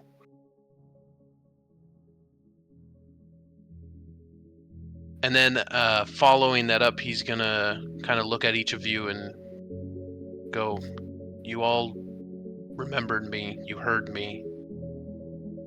I don't know what you did to bring me back, but it's more than I thought I deserved, so thank you." Oh, you know exactly what they did to bring you back. I know, but like I just want to make sure you are aware. You know, exactly I don't know what the they did. toll that it took on him, in a sense, is kind of how I mean that. Sure.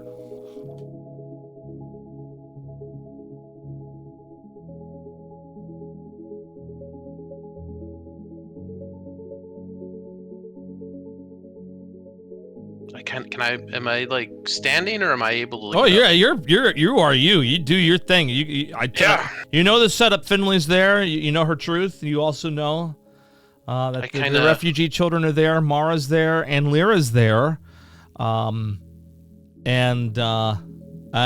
you all are there. So yeah, you take it away. They're all waiting on you guys. Yeah, I'm just gonna kind of look at everyone like, so what's next? I burst out laughing. I like full on belly laugh. At least you didn't lose your sense of humor or timing. Just continue to laugh.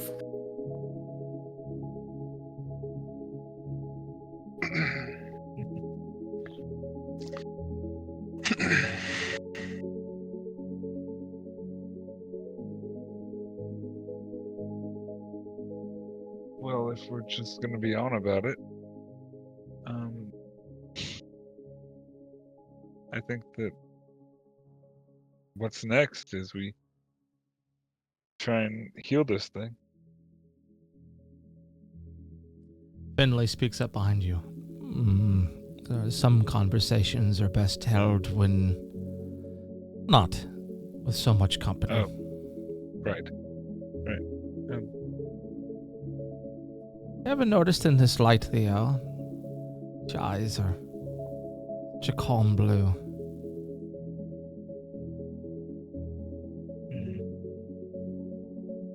I can't see my own eyes, so no, I haven't. Very calming. Reminds me of a time long, long ago.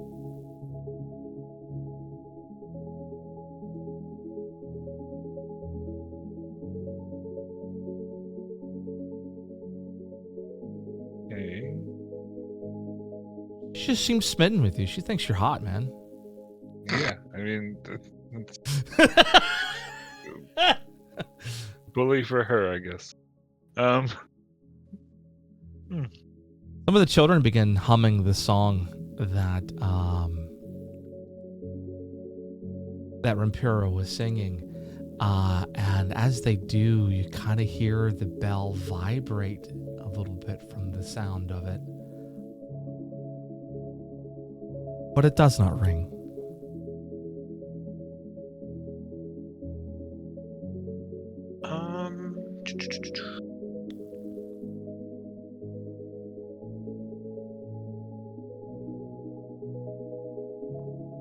Well, if I still have all of Smoke stuff, I will pull out the flute and start helping them sing it. All right, you're going to play along with it. Yeah, so you're playing. Yeah. All right, go ahead and roll a performance for me. And the kids are going to roll one for themselves. See how this goes. 18. Oh. An 18? Am I scrolling down? I see 11. Nope, there's one. Oh, I rolled it to myself on accident. Here, I'll re-roll it. Okay. Now I got a 22. Oh, that's fantastic. And as you play the song along with it, and everyone's having a good time, the bell does actually vibrate to a point where it makes a hit. And as the bell resonates, I'm sure everyone kind of gets that weird, eerie feeling of, oh, not this again. That actually snaps. Oh, yeah, 100%. That actually snaps Hawk out of his... He was staring off kind of into space and in a general direction, and that suddenly hand immediately goes to his weapon. Mara shouts out, "That's okay. That one was for fun." What do you mean for fun? It's for fun. Nightingale actually calms down quite a bit. She's been considering everything about the bell so far. Lyra, realizing that no one's going to pay her any attention, kind of sheepishly leaves, but she was there. Little girl, you and I got to talk about what definition there is for fun. Make a perception check for me, please, everybody, for what Lyra might be muttering under her breath as she leaves. What the?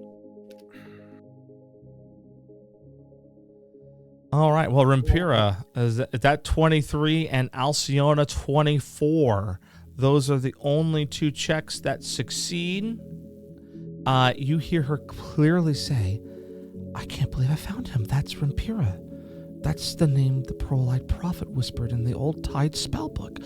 That's him."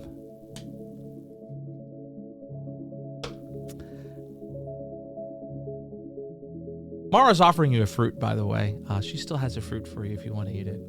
You're probably hungry, she says. I will slow down on the flute and take a bite, I guess, if I can. Yeah, you can. You take a bite. And once again, the lyrics of the song start flowing into memory. But one thing that comes with this memory isn't just the lyrics of the song. It was the purpose of the song. Lost to time. The purpose of this song had changed. It used to be, in ages past, that tide callers would sing the song to the bindings of the ocean. Not only to soothe the bindings, but to heal and restore them. This song is not about preserving a binding. It has always been about restoring a binding. It is a song of healing. Oh. Well, if that's the case, can I try and gesture for everyone to join in? Oh, I'm Like, not come done on. yet. Oh. Uh-oh. You have a bit of a temporal glimpse of you from a long time ago, singing beneath the sea in a different life. Now I'm done. Oh, okay. Yeah, I kind of want to persuade everyone to like join in where they can, I guess, then. I'm proficient with a hand drum. Finley puts a hand on you and says, "It'll be much more than a song. We'll talk." Oh. I still want to have fun. Oh, of course. Have all the fun. Just So yeah, I'll just keep playing until someone says otherwise, I guess.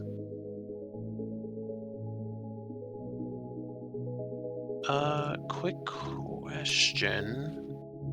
yes, quick answer.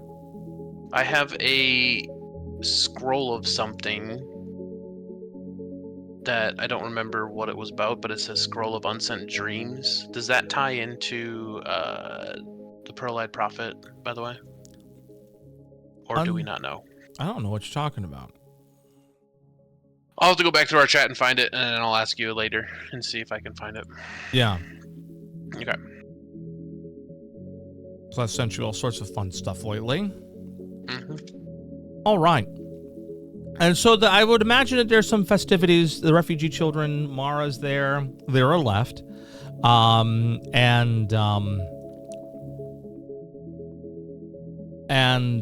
Yeah, so that is pretty much where the session ends. However,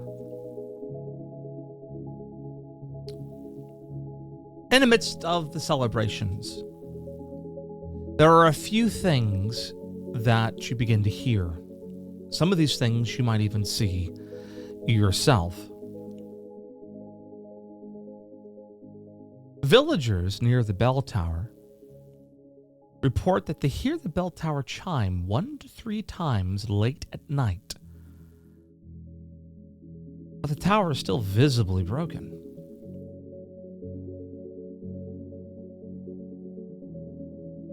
Meanwhile, near the chapel, there is a cemetery.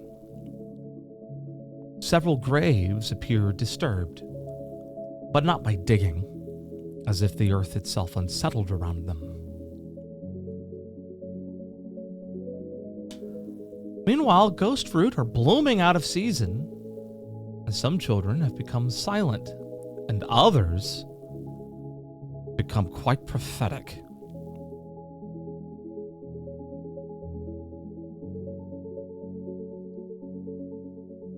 Continuing on, you may have heard an interesting conversation. Someone said, "I saw a squirrel made of wood and whispering moss.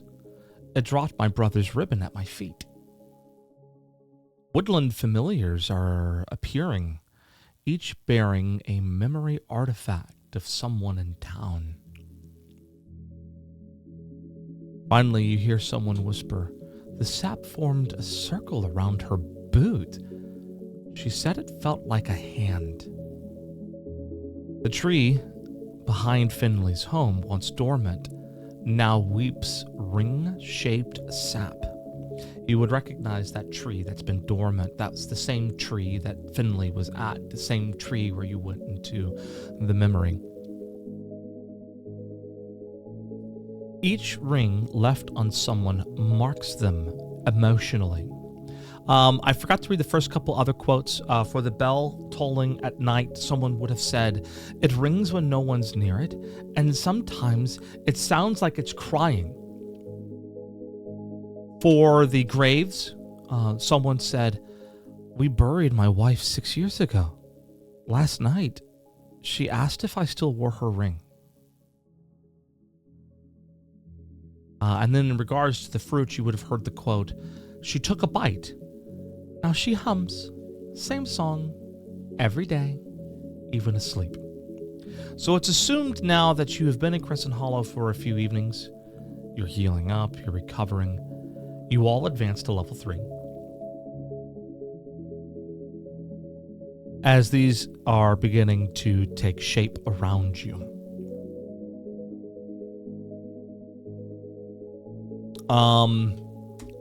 Other things that you might be of note. Gravid is still a good host. Still greets you for breakfast in the morning. Or he's a bit unsettled that you kind of just brushed by him. But he's getting over it. Lyra is still around. She seems to be examining. Not just Umber and Nightingale anymore. Now she's very curious about Rimpira. But she never touches, and she doesn't. You just might see that she's watching you from time to time. Celine is at church. She hasn't left. She hasn't left the chapel at all. So you haven't really seen her unless maybe you went in to go talk with her or something. Mara has been very busy distributing the fruit that's now blooming out of control, and she just hands it out for free. She likes to pick it, she just hands it out. And now the children who are eating of her fruit are becoming quite prophetic. So that's fun. But you probably have seen her pick the fruit. It's not like she's doing anything to the fruit. That's just the fruit. So don't get it twisted. And yeah, there have been some strange people showing up in town who people swear they should be dead. And that strange tree behind Finley's house is forming strange sap. And Finley doesn't mind people in around her property, just as long as they don't go into the house. And so a lot of people have taken time to find a place to sit down and read a book. Those are the ones who are experiencing these things. So I will leave you with all of those wonderful hooks seeding our next adventure. Curious which ones you'll be interested in exploring.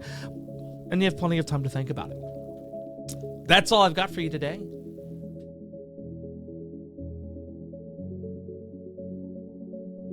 Everybody have fun? Always. Just more questions than answers, as always. Yep.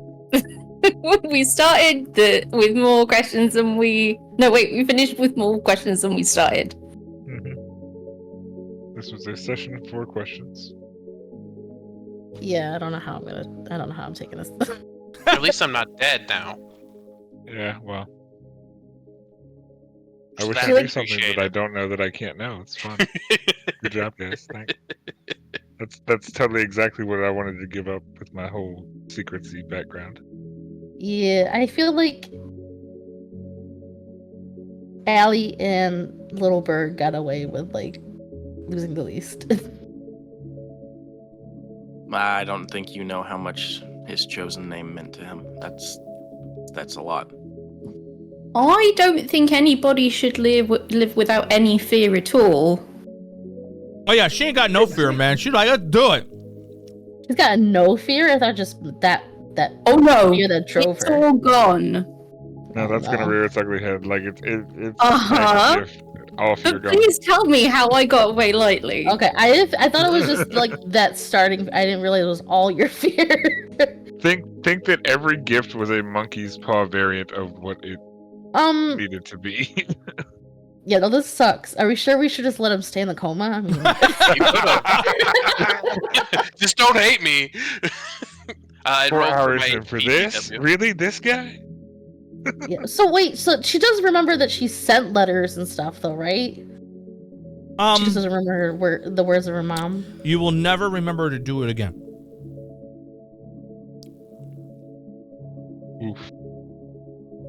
This sucks. Welcome to the world, Atra. Sacrifice had to be made. Yeah, I'm reading the The last thing is, letter it you didn't sent. have to be. Yeah, I said I was gonna write to her again and send her more. Yep. Yeah, so much for that. What if she sends me a letter? Where to? I won't. Oh, wait, you did say you went to Crescent Hollow. You did tell her. Yeah. You did tell her. Well, she might write you back a letter. So then will I remember to send her one then? Because it's like you send letters back when people write to I you. don't think we'll deal Or with is it it when just we, like complete amnesia for letters? Oh, that'd be horrible. Mm-hmm.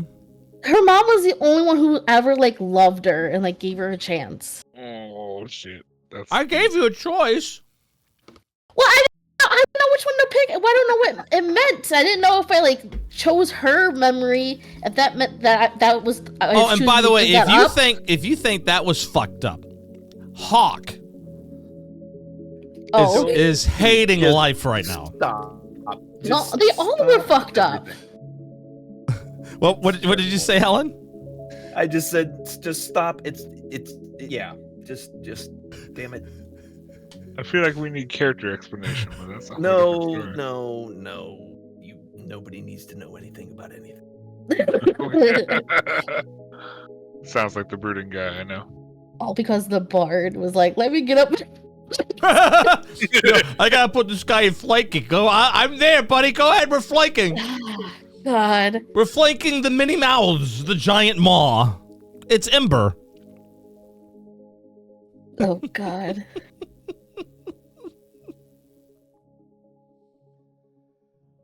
Oh, Tanantha says no take backsies. You could retcon the whole session if you want. No, I asked before we proceeded. I said, "Is everyone good?" No, I you said those define things. good. You said those things. And I Those said things that we you said. accept the things that we said. Yes, we do. All right. Did sorry to interrupt that part, but Sure. is the sharing no longer on? Sharing? What do you mean? Oh, we're still streaming. No. I mean the stuff so we can level. 'Cause what I'm supposed to be choosing isn't there. Yeah, I need you to make a rune for me. The shared content, you had me turn it off, BW, and I don't believe No. I anyone had else you has turn pre-shared. off. No. I had you turn off the. You were sharing unlicensed content. So you could share the licensed content, just not the unlicensed content. So people were getting confused as to what can I take because this isn't licensed or is that licensed? And that's what I told you was like, hey, It's all licensed, it's I just didn't not have core an option to material. turn that off yet. It's just share or don't. oh, go ahead and share. It's in the character sheet itself where you can turn off what content is shown to the actual thing, but if you set your sharing to all, we can filter after that. Oh, one other thing I forgot to mention. The whole city of Crescent Hollow got together because they recognize that they'd be dead if it weren't for what y'all did. So during the couple of days that we're kind of saying happened behind the scenes, they took up a collection and have distributed amongst all of you 600 gold pieces, 100 each. That's a lot of money. I don't know how you guys measure gold. Okay. But you That all- sounds like a lot of money. it sounds like a reasonable sum.